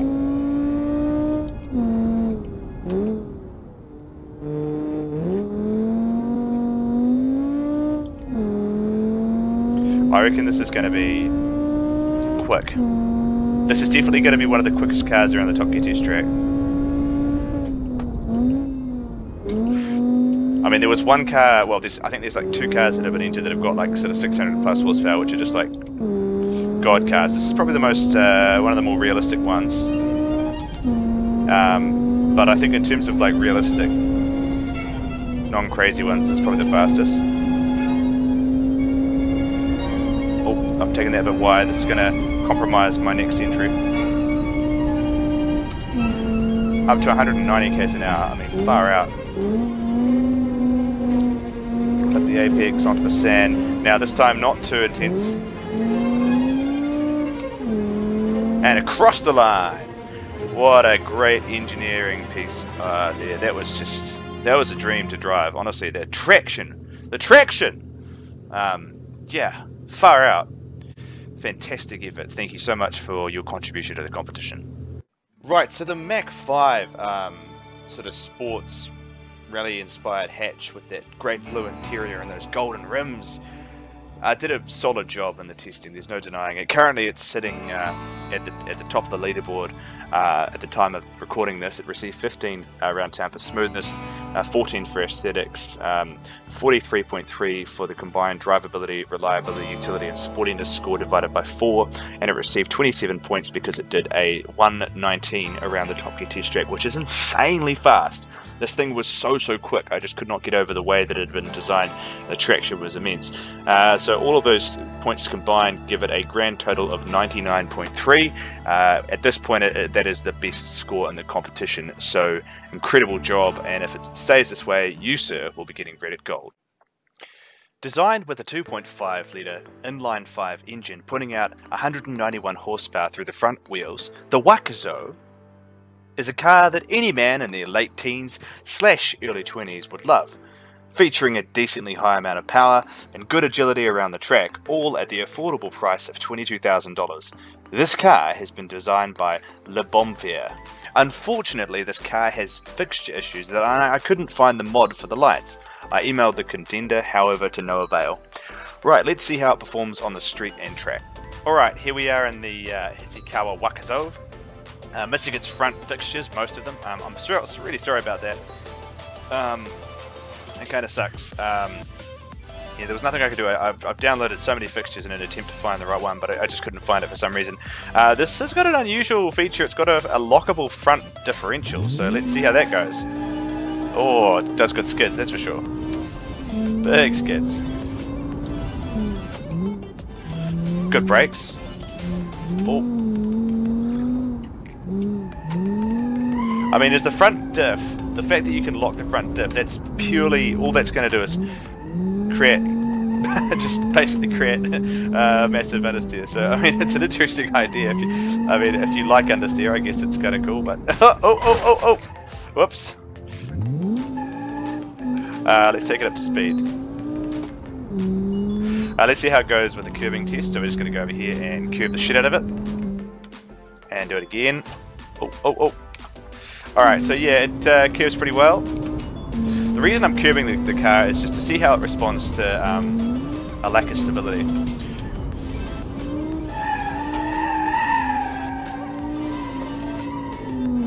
Responds to a bit of e-brake usage quite well, I have to say. Let's take it around this.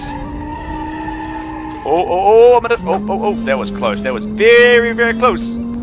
So here we are at 100, so we're going to swerve right, and swerve left, and swerve right, and then left. And it's very controllable, look at that. Probably because there's so much understeer. This will struggle on the track, but at high speed, you know, can't deny it. It's really, really, really controllable. Right, let's brake as hard as we can and see if there's any brake fade. No brake fade at all. Right, 15 out of 15 for around town driving for this car. Yeah, solid effort. Good job.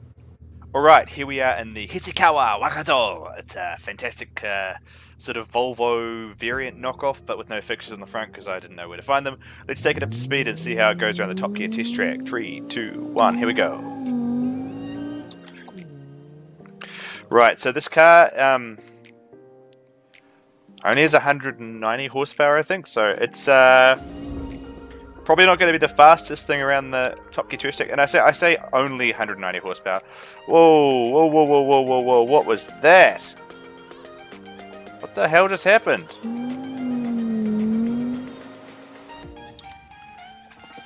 Right, up to 100 k's an hour. Pretty good on the acceleration, actually. Am I going to have to start trail braking again? Oh, please God, no. Yep. Okay, something's going on there with that.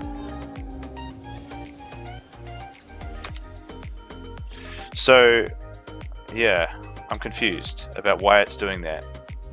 Is there a lot of rear brake bias, perhaps? Let's just try and brake in a straight line. Even in a straight line, it's just, oof. Whoa, did you see that? It was just like catching. It's weird.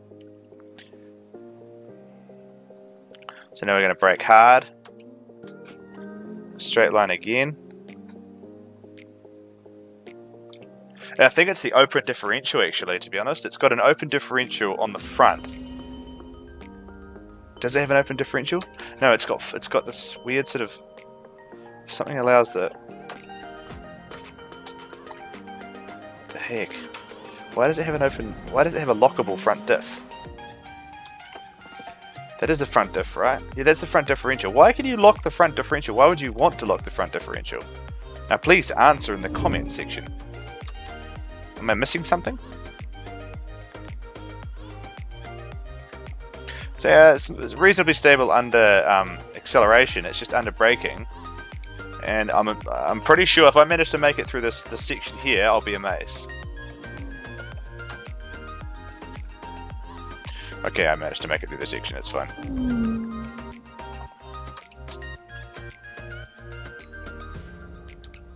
And across the line. So that was a pretty hard lap, to be honest. I didn't expect it to do what it was doing, so yeah.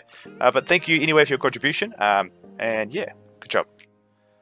Right, so the Wakazo received 15 points for driving around town smoothness. It was it performed pretty well. It received 11 points for aesthetics just because of the fixture issues, which is really unfortunate, but better luck next time. Drivability, sportiness, reliability, and utility combined and divided by 4, it received 38.3. It did a 1 minute 32 around the Top Gear test track with many attempts because of the unusual brake bias and sort of balancing issues. And overall, it received a score of 78.3. Thank you very much for your submission. Trans Omni Motors presents the Goblin, a hatchback made for the people.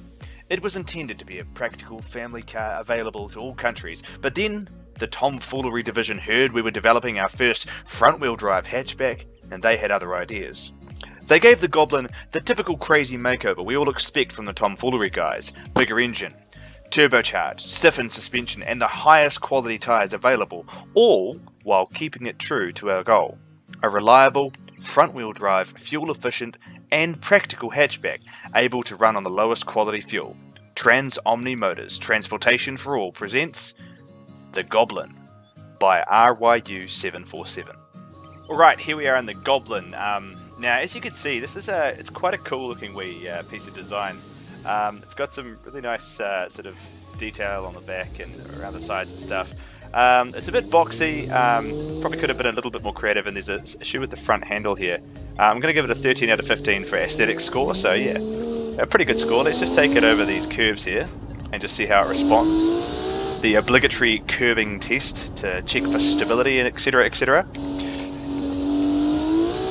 Yeah, no, it responds really well. No brake fade in town, which is good.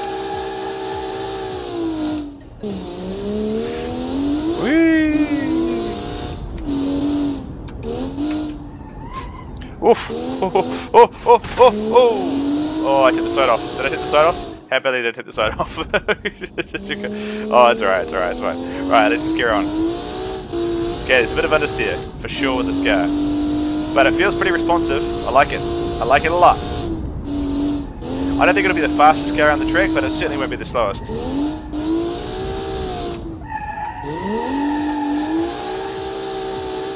Just clip the rear there, take it through, up onto the highway, wrestling the car around the bends there.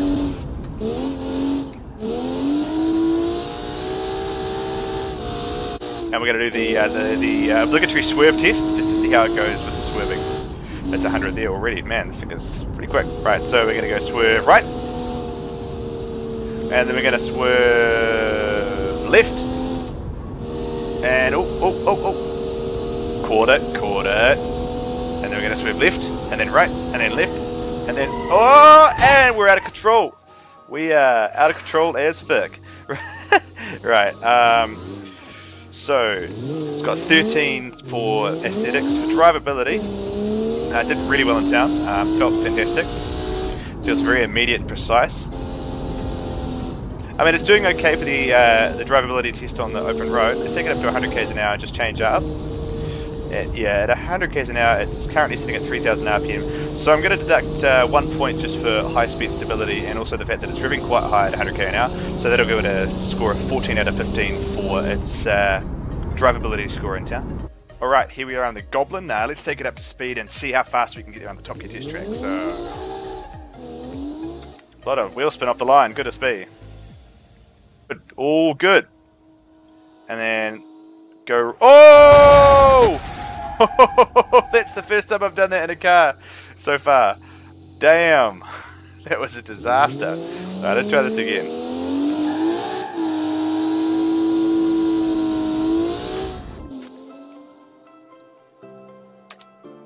Right, up to 130 km an hour. This car is fast and predictable, and it's good.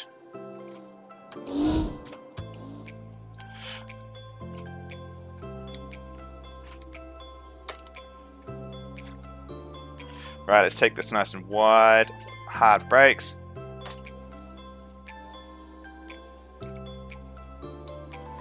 It's got a very rev-happy engine, that's for sure. That wee bit of, that 0.8 bar of boost just doing its job nicely there. Right, let's brake hard. And switch it in, and little brake, dab of the brakes, around the corner. Feels like it's got great power through the whole rev range, this car. And it feels light. Little bit off. Oh, I've taken that a bit wide. And this time, I'll try not to collide with the massive tyre wall. Touch the inside. 170. 180. And then hard on the brakes.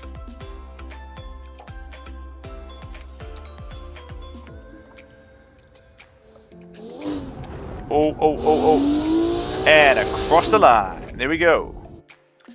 I really enjoyed driving this car around the track and around the street. It was a fun experience. I gave it 14 around town for smoothness, 13 for aesthetics. It got a combined score of 36.9 for drivability, sportiness, reliability, and utility, divided by 4. It did a 127 around the Top Gear test track, which gave it 19 points.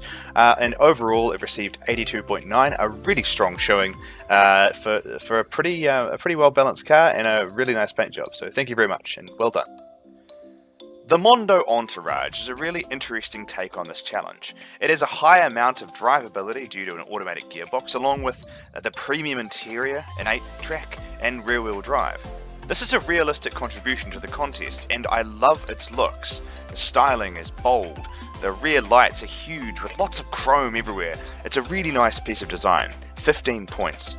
For a price of $21,700, this car is at the cheaper end of the market.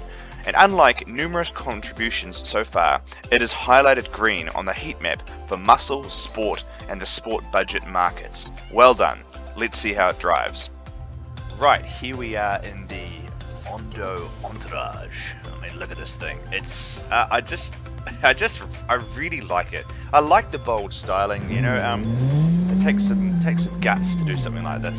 So let's just take it sort of for a wee spin around town. What sort of engine has this thing got again? I can't remember. It's got a V6. Is that a V6? Looks kind of V6-y to me, or is it a V8? It's a V something. That's for sure.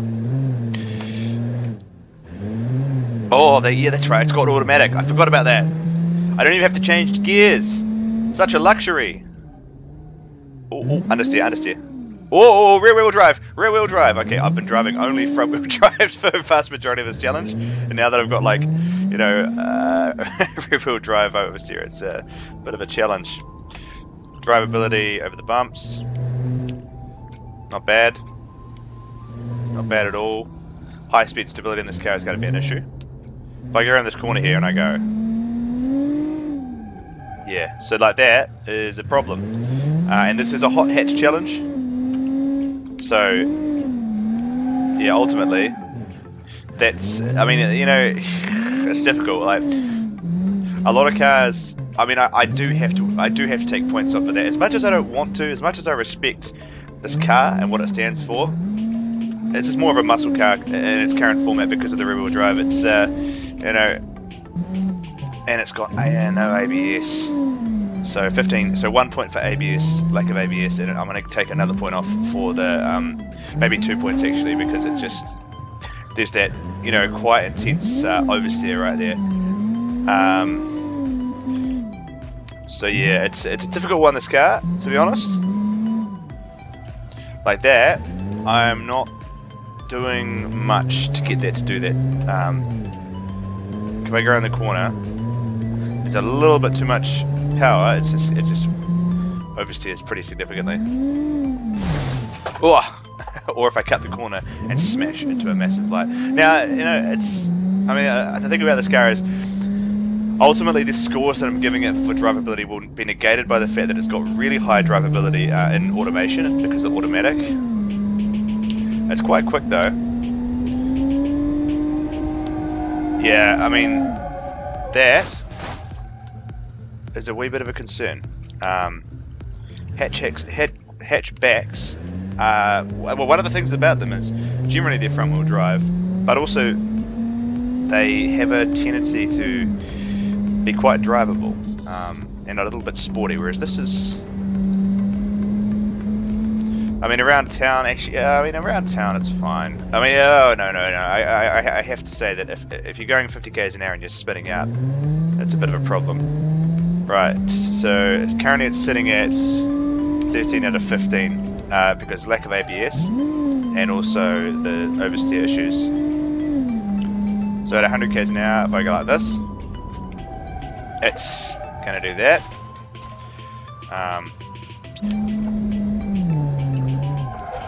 Okay. Turning in. Yeah. Right. Right, so I'm going to give it an 11 out of 15. Actually, no, I'm going to give it a 10 out of 15 for around town drivability. It regains some composure just because of the fact that it's automatic. Yeah, okay, that's pretty good.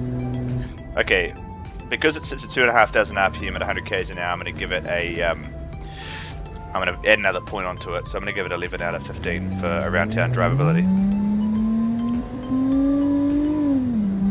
I'm probably being a little unfair, but, you know, stuff like that, you know, you're going to be crashing this car quite a bit.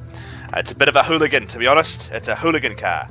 So, yeah, drivability, not great, but I mean it.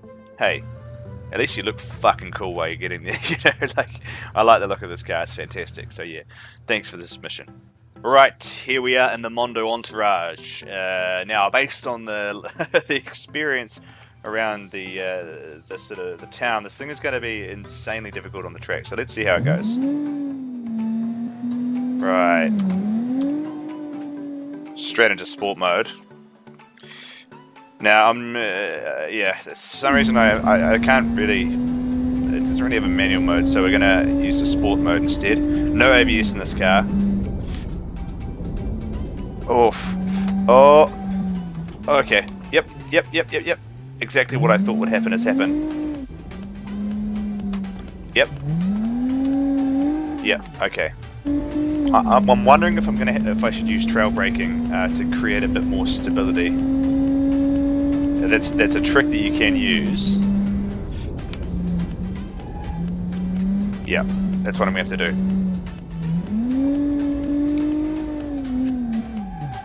Nope. Oh, there we go. There she goes.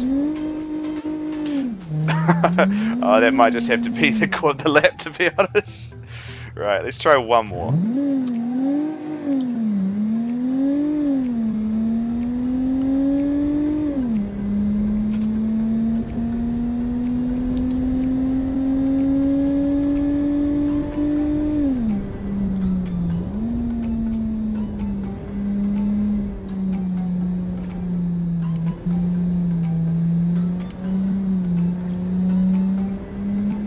Right, through there.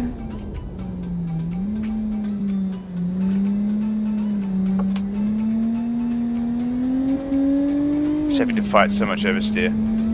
At every point of the turning radius, this car just wants to spin, which makes it tough.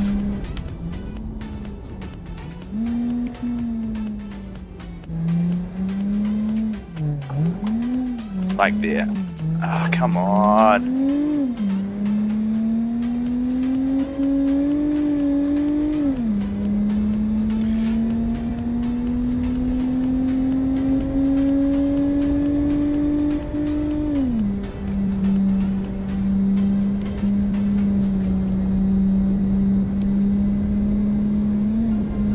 That's pretty fast through there. Up to 160. Onto this challenging section again, hard on the brakes.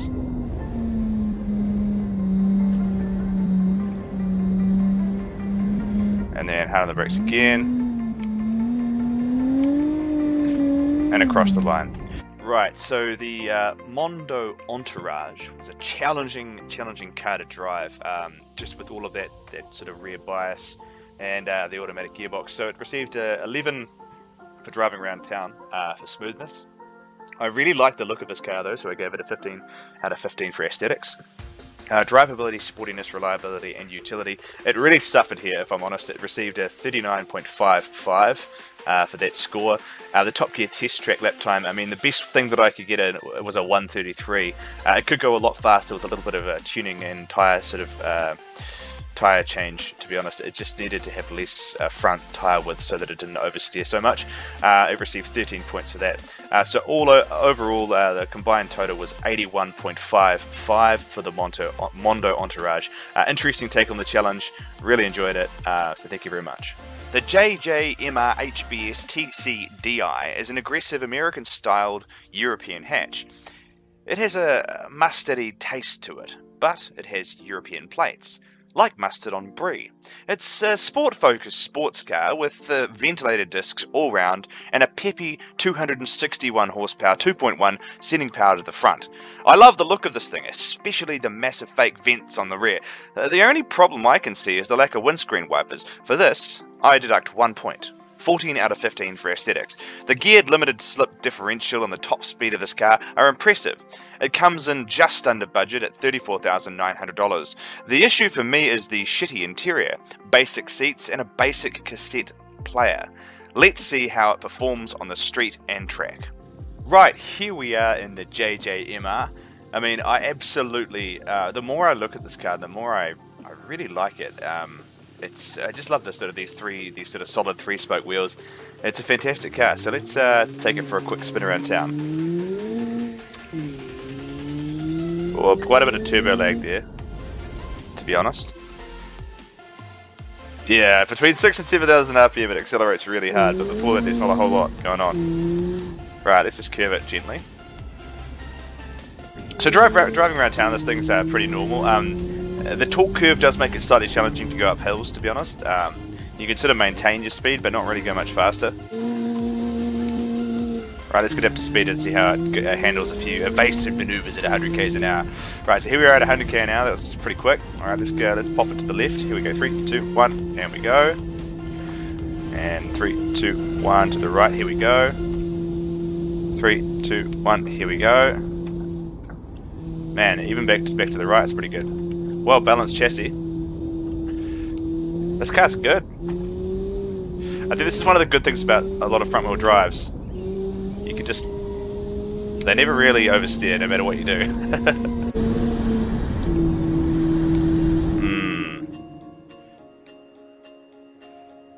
At 100 k's an hour... Oh, I shouldn't have done that.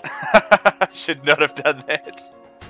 Why did I put the brakes on? Why did I put the brakes on there? That's a stupid decision. If this car had a closer sort of gear ratios, I feel like it would be a lot faster in the Top Gear test track, because I feel like what's going to happen is there's going to be moments where I'm just going to bottom out. Well, not bottom out, but where I'm going to labour the engine a little bit, and it's going to, like between 140 and 160, and then all of a sudden, whoa, we're going 180, almost 190 here. So yeah, between 6,000 and 7,000 RPM, this car has a lot of sort of sauce. But before that, the sauce is decidedly more mild. That's that's an interesting car to drive. I really enjoyed that. It looks good. I'm going to give it a 14 out of 15 for around-town driving. It's a pretty solid effort. The only real issue is the sort of the turbo lag. Would make it quite challenging to get up hills and the like. But I just really like the sort of blending of this kind of a American muscle styling with the rear, which is a bit more, I don't know, it's a bit more of a sort of, I don't know, it's kind of hard to describe the rear end, but I like it. All I know is that I like it. So thank you very much for your contribution, sir. And yeah, well done. Right, here we are in the JJMR at the Top Gear test track. Let's take it for a quick old spin and see how fast it goes around the Top Gear test track. 3, 2, 1, go. A bit of bottoming out there. We have to try and do our best to keep this car as high in the rev range as possible, because most of the sort of the fun happens. Bit of lift off oversteer there. Happens at around 6,000 RPM. So changing up like that. Oh, okay. This car's not quite as racy as some of the other ones I've experienced, just because it's got quite a bit more sort of suspension travel. It's a bit sort of bouncier through the corners. Right, and hard on the brakes. And for some reason it likes to turn under braking, which is weird. Okay, which is not good. Oh, there's so much understeer here. Right, here we go. Now you might think I'm over revving there, but it's kind of hard because I'm sort of, you know, the limits of grip become quite apparent in this car.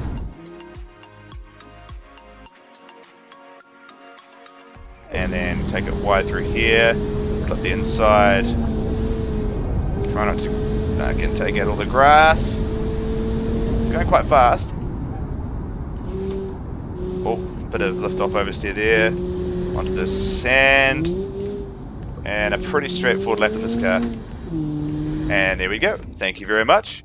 I really like this car. I think it looks fantastic. I don't think it'll be that fast around the Top Gear test track, but we will see. That big aggressive front bumper, hood on the front there, and yeah, the lights. I think, you know, the whole thing is a pretty well thought out piece of car design. So thank you very much for your submission and your content. So the JJMR HBS TCDI American style sort of hot hatch thing received 14 out of 15 for driving around town, 15 points for aesthetics. I love the look of it. 36.5 for the drivability, sportiness, reliability and utility combined and divided by 4, and it did a 128 around the Top Gear test track, which gave it 18 points. So overall it receives a very respectable score of 83.5, which it sort of puts it about mid-pack, so a really solid effort. Thank you very much. Here we have the Radon Sports Hatch by a supporting T. I love the look of this thing. The rear whale tail along with those lights and the inspired paint choice are fantastic. I love it. The only issue is the front. I believe I'm missing a fixture for this particular model. I'm awarding this car 14 out of 15 because I love the look. It has 300 horsepower, produced by an inline 5 with McPherson struts in the front and double wishbones in the rear. 5-speed manual comes as standard. Power steering, however, does not. This is a track-focused hatch, and I hope it drives as good as it looks. Alright, here we have the Radon Sports hatch by supporting T with an inline 5 in it. Oh, listen to that. Up to 8,000 RPM, fantastic. Right, let's take off. Oh, that 300 horsepower it's a fast car, that's for damn sure. This thing is really, really quick. No issues with... Oh, why are there drum brakes in the rear? I mean, I guess it's to save weight, but I don't know. Let's do a quick U-turn here.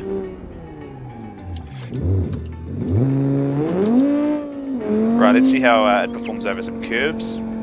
A bit bouncy. Definitely got some sports suspension on this thing. A little bit of clipping there. Doing that again. Not bad. This thing around town is insane. Insane. Just absolutely insane. Oh, bit of understeer there.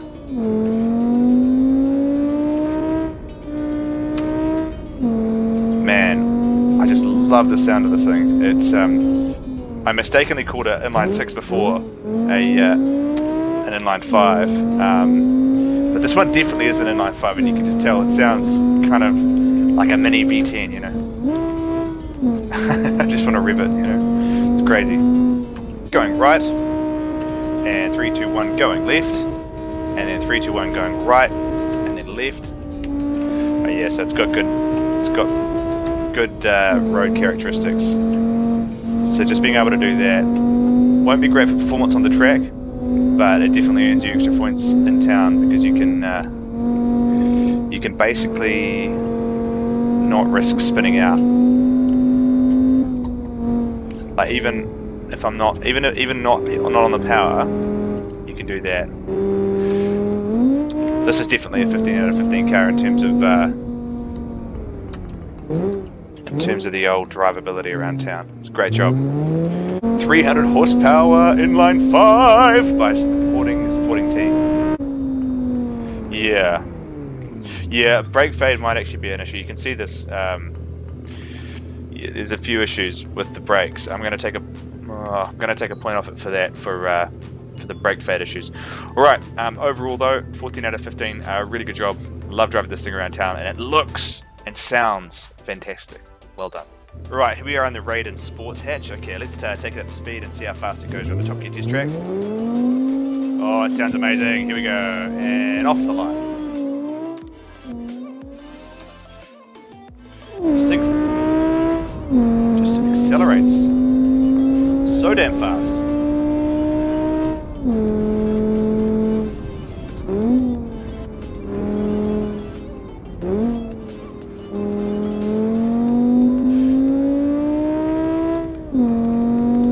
Right, and hard on the brakes.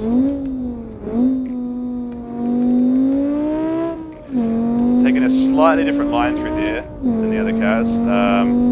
Probably went a little bit too deep, to be honest. This thing just looks so damn good and sounds even better, so... Little understeer.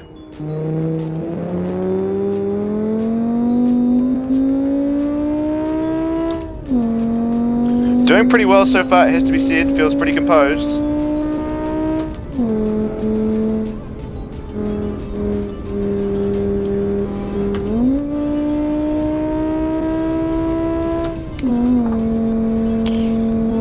That fifth gear is a bit of a problem. It just loses out of it.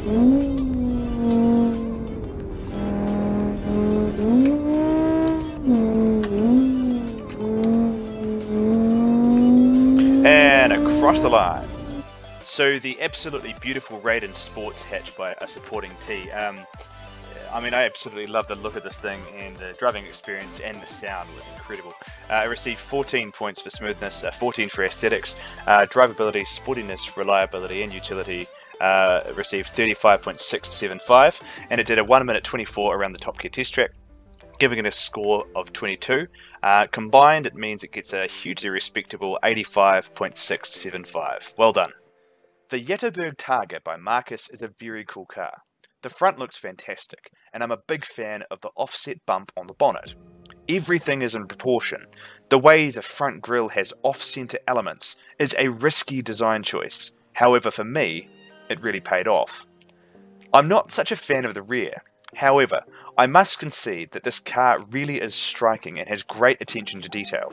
Therefore, I'm awarding it 15 points for aesthetics. The 193 horsepower from the inline 6 will push along the 974 kg frame nicely. With front-wheel drive, front wishbones and rear multi-link suspension, the focus is certainly on handling in this car. Great effort. Well done. Alright, here we are in the Jetterberg Targa for its town test. I love the look of this thing. That little peppy 200 horsepower, or 193 horsepower inline 6. Straight away this car feels really, really light. Like turning in, it's a bit of understeer there, but it just feels really, really light. It'll probably go around the track surprisingly quick considering it's low power sort of, but it's the power to weight ratio that becomes so important with these track cars. Right, let's take it up this hill here and just go to a little bit of curving action, see how it goes. Not bad, not bad. I mean, the curve test has kind of become a bit of a joke. I sort of did it with one of the first cars, then I was like, well, I should just do it from now on. I should just constantly do this curve test, and I kind of regret it because it's stupid. Like, no car, even the race cars, none of them have really failed it, so it's a bit of a moot point, but yeah. Here we're at 120 km an hour, going down a little bit to 100, and then left, and then back up to 100, and then right. Oh. Yep, nope, we're not. Oh, the radiator is indeed leaking. Right, so right is fine, left is fine, but the issue is the right-left. It starts to really fishtail quite a bit there. And that's going to be a problem going through some of the corners in the Top Gear test track, which we're going to do later on. Alright, here we are in the Jetterberg. Let's take it up to the top speed and the Top Gear test track and see how fast we can get around this track. This fantastic looking beast of a car with its wee engine and lightweight power, lightweight chassis. It should be pretty quick around here. Let's go.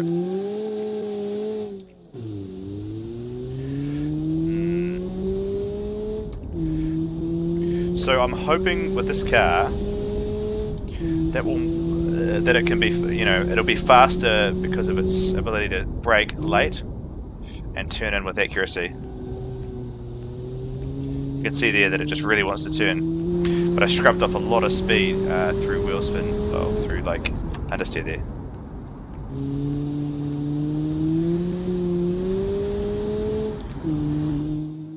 Right, up to 130, up to 150, and we're going to try and brake quite late here now.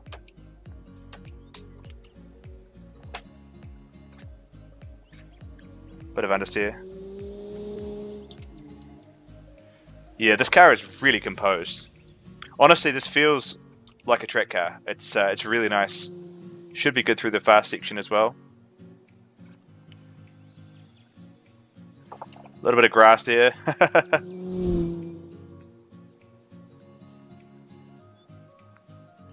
Okay, it's not the fastest in a straight line, but it is going to be quick.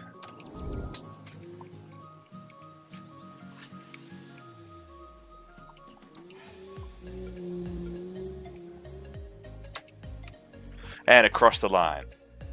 Right, so the Ytterberg Targa by Marcus is it's a great car. It received 14 out of 15 for smoothness around town, 15 points for aesthetics, and drivability, sportiness, reliability, and utility divided by 4. Got it a score of 42.15, which is a fantastic combined score. It wasn't so fast around the Top Gear test track. It did a 128, which gave it 18 points. Well, actually, it's not bad. And then all of the points were added together, and they received 89.15. So I think this car is a really, really solid effort. I thought the design choices were great, and it felt really well balanced. So, yeah, excellent work, and thank you for your contribution to the channel. The Kawai Desu Mercenary Fuji is an interesting car. Somewhat of an oxymoron, as I don't know if this car really is all that cute. Its unusual styling combined with a beefy 3.3 inline-6 producing 291 horsepower make this car somewhat confusing. It's like a muscle car under the skin, but a distinctly Japanese looking car on top. With multi-link suspension, double wishbones up front, and adaptive air suspension, this car is sure to handle like a champ. I'm just not so sure about the styling. I'm giving it 11 out of 15 for aesthetics because I'm not a fan of the long nose and the lack of windscreen wipers. Its redeeming look is on the back. Ladies and gentlemen, the Kawai Desu Mercenary Fuji by Ricky. Right, here we are in the Kawai Desu, whatever it's called. It's an interesting looking thing, to be honest. It's not to my taste at all, but it's fast. I can tell that straight away, so it feels pretty good. Let's just take it around town nice and slowly, do the usual test. Okay, this thing is going to be quick around the track, I can tell you that right now. Oh, shit, son! Yes, I'll be needing some new tires after that experience. That was intense. Is this thing rear-wheel drive? Is this thing rear-wheel drive? It totally is rear-wheel drive. Okay, so note to self, don't put too much power through the rear wheels when you're trying to go around corners. Yep, or a lot of oversteer there. So I mean, this is a hot hatch challenge. Hot hatches typically. I mean, some of them are rear wheel drive, but not all of them. Let's curb it. Again, just that wee bump test. Yep, no, all good, all good. Now that's a problem. Let's just do that again. Let's go around some sort of. This thing has got a massive fat lip at the top of it, and I feel like that fat lip is a bit of an issue because when you go over these sort of changes in gradient, it has a tendency to scrape real bad. Yeah, there we go, I just scraped it and caused damage to the front lip. Okay, so yeah. Not great. I'm going to take a point off for not being able to really go in corners. Here we go, another one. So you see I'm going around at 50 k's an hour and it's scraping pretty badly. If I go over it at 100 k's an hour, it's going to be pretty significant. Right, so yeah. 1 point taken off of there. Quite powerful. If I go around here, It's alright. It's not as oversteery as some of the other rear-wheel drive cars I've had on this competition. Oh man, it's going to be a handful around the track, but I think it'll be fine. Right, let's take it over to the highway and see how it performs at high speed. Right, we're sitting at 100 and change lanes. Change lanes. Not bad. Oh yeah. A little unstable, but controllable. No traction control or anything in this car. Oh. Right. If you try and turn right after the left, it will do that. But most cars, I mean a lot of cars will do that.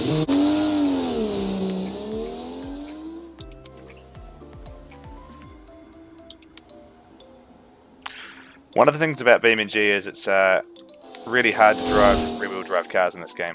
I just struggle with it for some reason.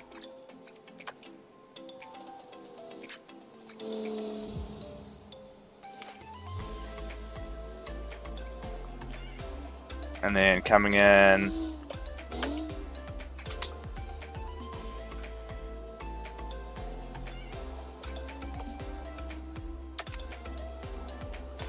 right up the rear branch. Right, coming up here, and then hard on the brakes, down to second gear, cut the corner a wee bit.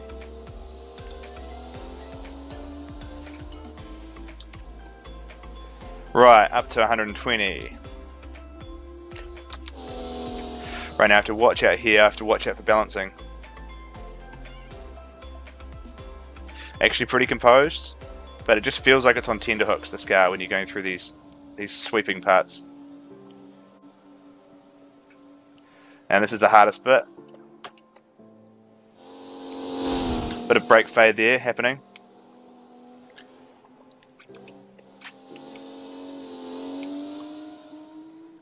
And then across the line.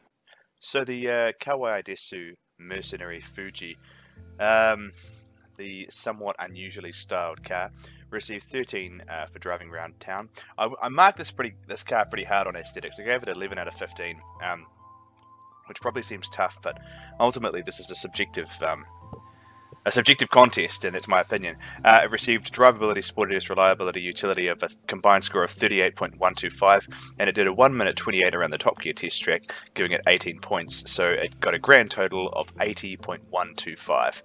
Thank you for your contribution. The Octon NS by EP Span is a neutral-styled car with a modest 151 horsepower 2.4 litre V8. It has double wishbones front and rear, progressive springs, and twin tube dampers, and all-wheel drive manual transmission. The open differential will make this somewhat of a drifty handful, and I can't wait. It's understated with some sporty overtones. I appreciate the styling apart from the rear headlights morphing around the rear and the lack of windscreen wipers. The attention to detail on the badging should also be noted. I'm giving this car a 13 for styling. The Octon NS by EP Span. Alright, here we are in the Octon NS, I believe it is. The neutral styling of this car has got good mass market appeal apart from those rear headlights. So let's just take it up to speed. Oh, that V8. Oh, that V8. Sounds great. Probably a little bit more muscle car than hatchback. Let's just take it around the town, nice and gently. Yeah, really drivable. Curving's good.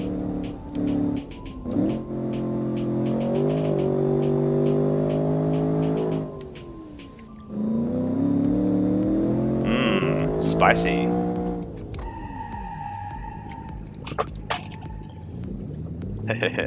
V360 there just for fun. It's got quite good ground clearance, this car. Makes it relatively easy to drive around town. The suspension is sporty, but not too aggressive, which is good. No brake fade at all, which is good. And that engine sounds fantastic. I love it. Not hugely fast on the old acceleration front, to be honest. This is gonna struggle around the test track. I'll tell you that right now. Right, so let's flick it left. Let's flick it right. Let's flick it left and then right. Oh. Oh, yep, yeah, it does. Right, I'm gonna take. I'll take 1 point off for that. Right, here we are in the Octon. Let's take it up to speed and see how fast it goes around the Top Gear test track.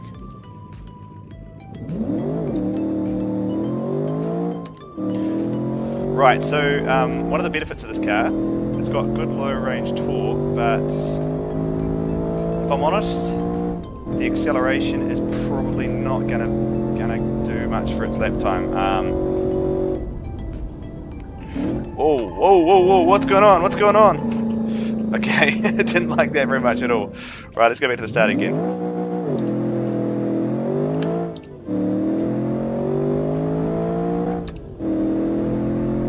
Okay, back up to 100, so I have to be careful with this car.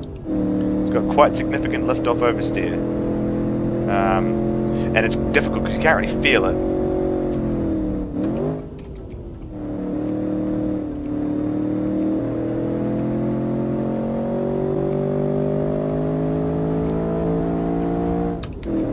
Hard on the brakes.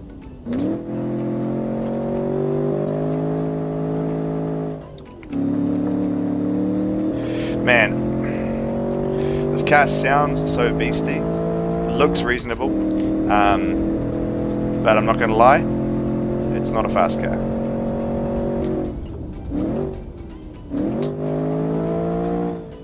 I mean, it might be down to my driving a wee bit, but compared to some of the other cars that I've had, it doesn't quite stack up. But yeah, I mean, it's not all about lap speed, you know, it's a hot hatch challenge. It's supposed to be, you know, they're supposed to be road cars, first and foremost. Next time I'm thinking I might not even include a Top Gear lap time, because what it does is it's kind of allowed a couple of people to just come in with super fast race cars and score like 33 points and put themselves at the top of the leaderboard, which is kind of not in the spirit of the contest, you know. So I overshot that a wee bit. Shouldn't do too much at lap time, but that's alright. Right, and across the line. So the Octon received 14 out of 15 points for driving around town. It received a 13 out of 15 for aesthetics and a drivability, sportiness, reliability, and utility score of 39.75. It went around the Top Gear test track sort of in 1 minute 38 and received 8 points for that score. So altogether, those points added up, it received 74.75. So not the highest scoring car, but certainly not the lowest. A respectable effort from EP Span there, so thank you very much for your contribution to the channel. The Pan America Numero Uno is another creation by Ricky. This car's looks are far more to my taste. The detail and overall realism of this design is impressive. 14 out of 15. This car once again has adaptive air suspension and a 250 horsepower Boxer 4 with a turbo that kicks in at around 2000 RPM. Should be fun. Ladies and gentlemen, the Pan America Numero Uno by Ricky. Alright, here we are in the Pan America Numero Uno by Ricky. Sorry, I just had to quickly have a look at the name of the car there and the market criteria. So this car is quite interesting. It's got a Boxer 4 in it. Only revs to just under 6,000 RPM, but that turbo kicks in super early. Yeah, so it's got no stability control of any description. Oh, a lot of understeer. A lot of understeer. I like the styling of this car. It's a bit more neutral than the previous one. However, the steering is weird. It's really, really light. No feel. That actually probably contributes to the drivability around town, to be honest. Let's just take it over some bumps. Let's just do that a bit slower, because everything else is been at about 50 km an hour. Yeah, it's pretty okay.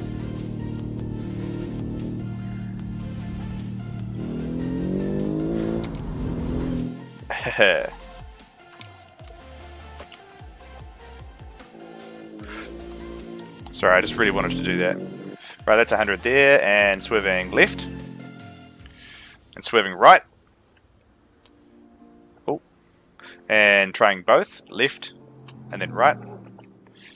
Quite controllable, just on account of the fact that it understeers so much. So you can see, oh, not there, not there, not there. I mean, this car is pretty drivable. There's no denying that. There's good low-down torque. Overall, this car is going to get a 14 out of 15 for drivability. Just because of that, you know, the understeer does make it quite difficult to drive around town. Yeah, it's sitting at a good rev range at 100 k's an hour. And there's no brake fade. Alright, here we are in the Panamera by Ricky. Now, one thing I didn't realise before is that this car is actually rear-engined, or I don't know, maybe mid-mounted. But yeah, it should make it an interesting challenge around the track. So here we go.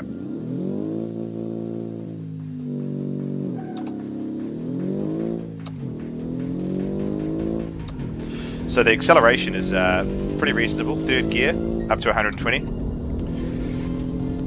So get it up here and see how fast we can get around this corner. Oh, a lot of understeer. I don't know why there's so much understeer. That's weird. There shouldn't be understeer by rides. There's so much understeer. Like it's really struggling there to get around those corners. And I'm not going that much quicker than any of the other cars. Something's going on with the tyres. And you're going to see here, it's just going to plough straight through this corner. As you can see, it's just ploughing straight through the corner. I don't know what's going on there. It's an unusual. There's something going on with the tuning. It's just. I mean, I'm probably gonna have to brake a little bit for here because it's just not. You can see that there's just no turning. There's very little turning. It's crazy.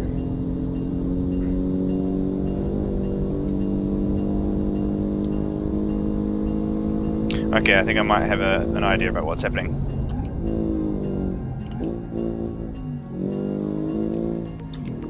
I might have to restart this lap.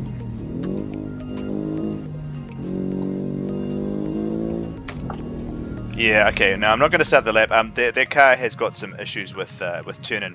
There's something going on with the engineering in that car, which makes it just plows straight through corners.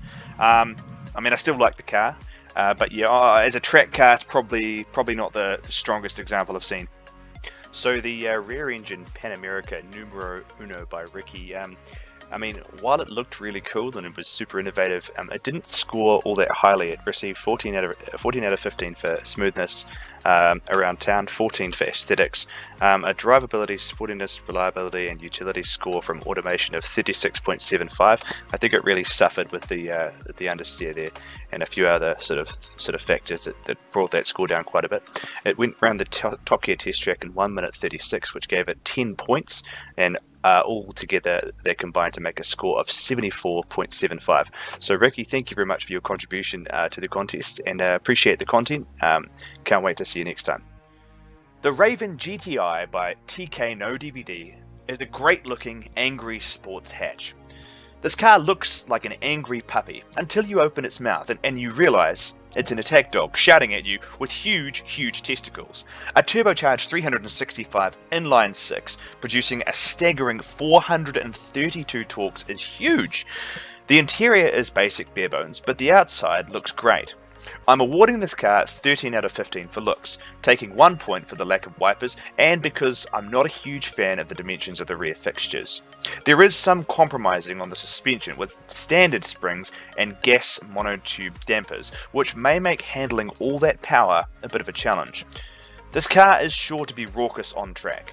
So ladies and gentlemen, the Raven GTI by TK No DVD. Right, here we are in the Raven Inquiry by TKO. Let's have a look at. I mean, I like this thing. I like the simplicity of the design. It's a good looking car. Right, let's just take it up to 100 k's an hour. So a pretty immediate acceleration. Not, it's a pretty reasonable. Whoa, what's going on with this car? This sounds. 1, 2. It's a 5. Oh, it's an inline 5. Oh, we've got an inline 5. I love this. I love the sound of this engine. Fantastic. Right, let's swerve it from right to left a bit for high speed stability at 100 k's an hour. Here we go. And left, and then right, and then left, and then right. So the ESC is keeping me on the track here. So big props for that, just because it makes it a lot more drivable. Or is it ESC? It's traction control. It's something. There's something electronic that's working really well that I will turn off when I get onto the racetrack. But for driving around town, you know, it's so controllable. It's fantastic. Good job. Right, so full marks there. Let's brake hard. Yep, no brake fade at all.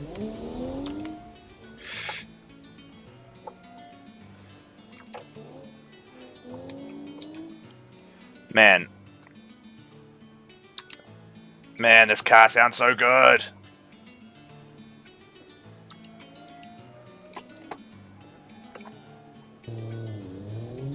I want to get into town now because I want to go and test it on the curbs.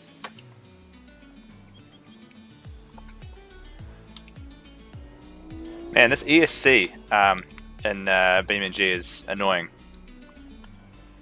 Like, there's just so little. It just keeps on cutting out so much, you know. I guess it's relatively realistic. I don't know. Okay, into town. Okay, going over these bumps with relative ease.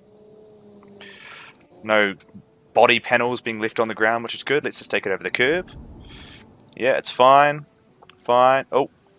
That was actually my fault. Taking over this one here. Ah! Whoops. Okay. Okay, this car is very drivable. I mean, the ESC. I should have let people know that they could do this, but it just makes the drivability experience so much easier around town. All right, here we are on the Raven Inquiry. Let's take it up to speed and see how fast we can go around the Top Gear test track.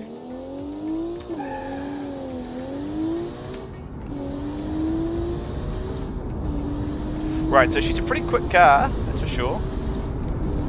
Vented discs all round, so the braking point should be pretty good. A little bit of oversteer there, lift off oversteer going in. I think this car is rear-wheel drive, so we'll have to be aware of that. Bit of understeer. No, it's front-wheel drive, sorry. It just struggles a wee bit, I think, with lift off oversteer. Right, it's and braking hard.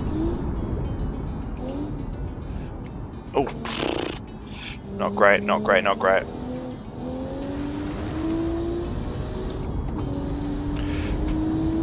This car feels it feels good. I mean, I feel like this car is. It's better around town than it is on the track for sure. Just feels a little like unsecure, just a bit light. Right, so hard on the brakes, down a gear. Get the oh shit. That probably didn't actually impact the time too much. And across the line, there we go. So the Raven GTI by TK No DVD. I really like this car. It was something special. In all honesty, it was a bit of a handful on the track, but it got a good score: 15 for smoothness around town, 13 for aesthetics, and a drivability, sportiness, reliability, and utility score of 42.975. It managed to get around the Top Gear test track in 1:25, which is pretty quick when you think about it. So all of these scores combined to give it an overall score of 91.75, which is definitely in the top quarter of the entries into this competition. So yeah, TK No DVD, a really strong showing there. I really enjoyed the car, and yeah, I really like the looks of it as well. It really was an attack dog in an angry puppy outfit. So yeah, good job. And now, in association with no one except myself wanting a summer project and being bored on the weekend, the Automation Competizione Awards! And coming in at first place with an amazing score, just shy of 100, the Mark V Super Hatch by Chris. Congratulations, sir. A marvellous, well-balanced hatch, which won on a combined excellence in performance, looks, and drivability. Now, audience, it's your turn. Please vote on the People's Choice car. Thank you so much for playing, and see you next time. Like and subscribe.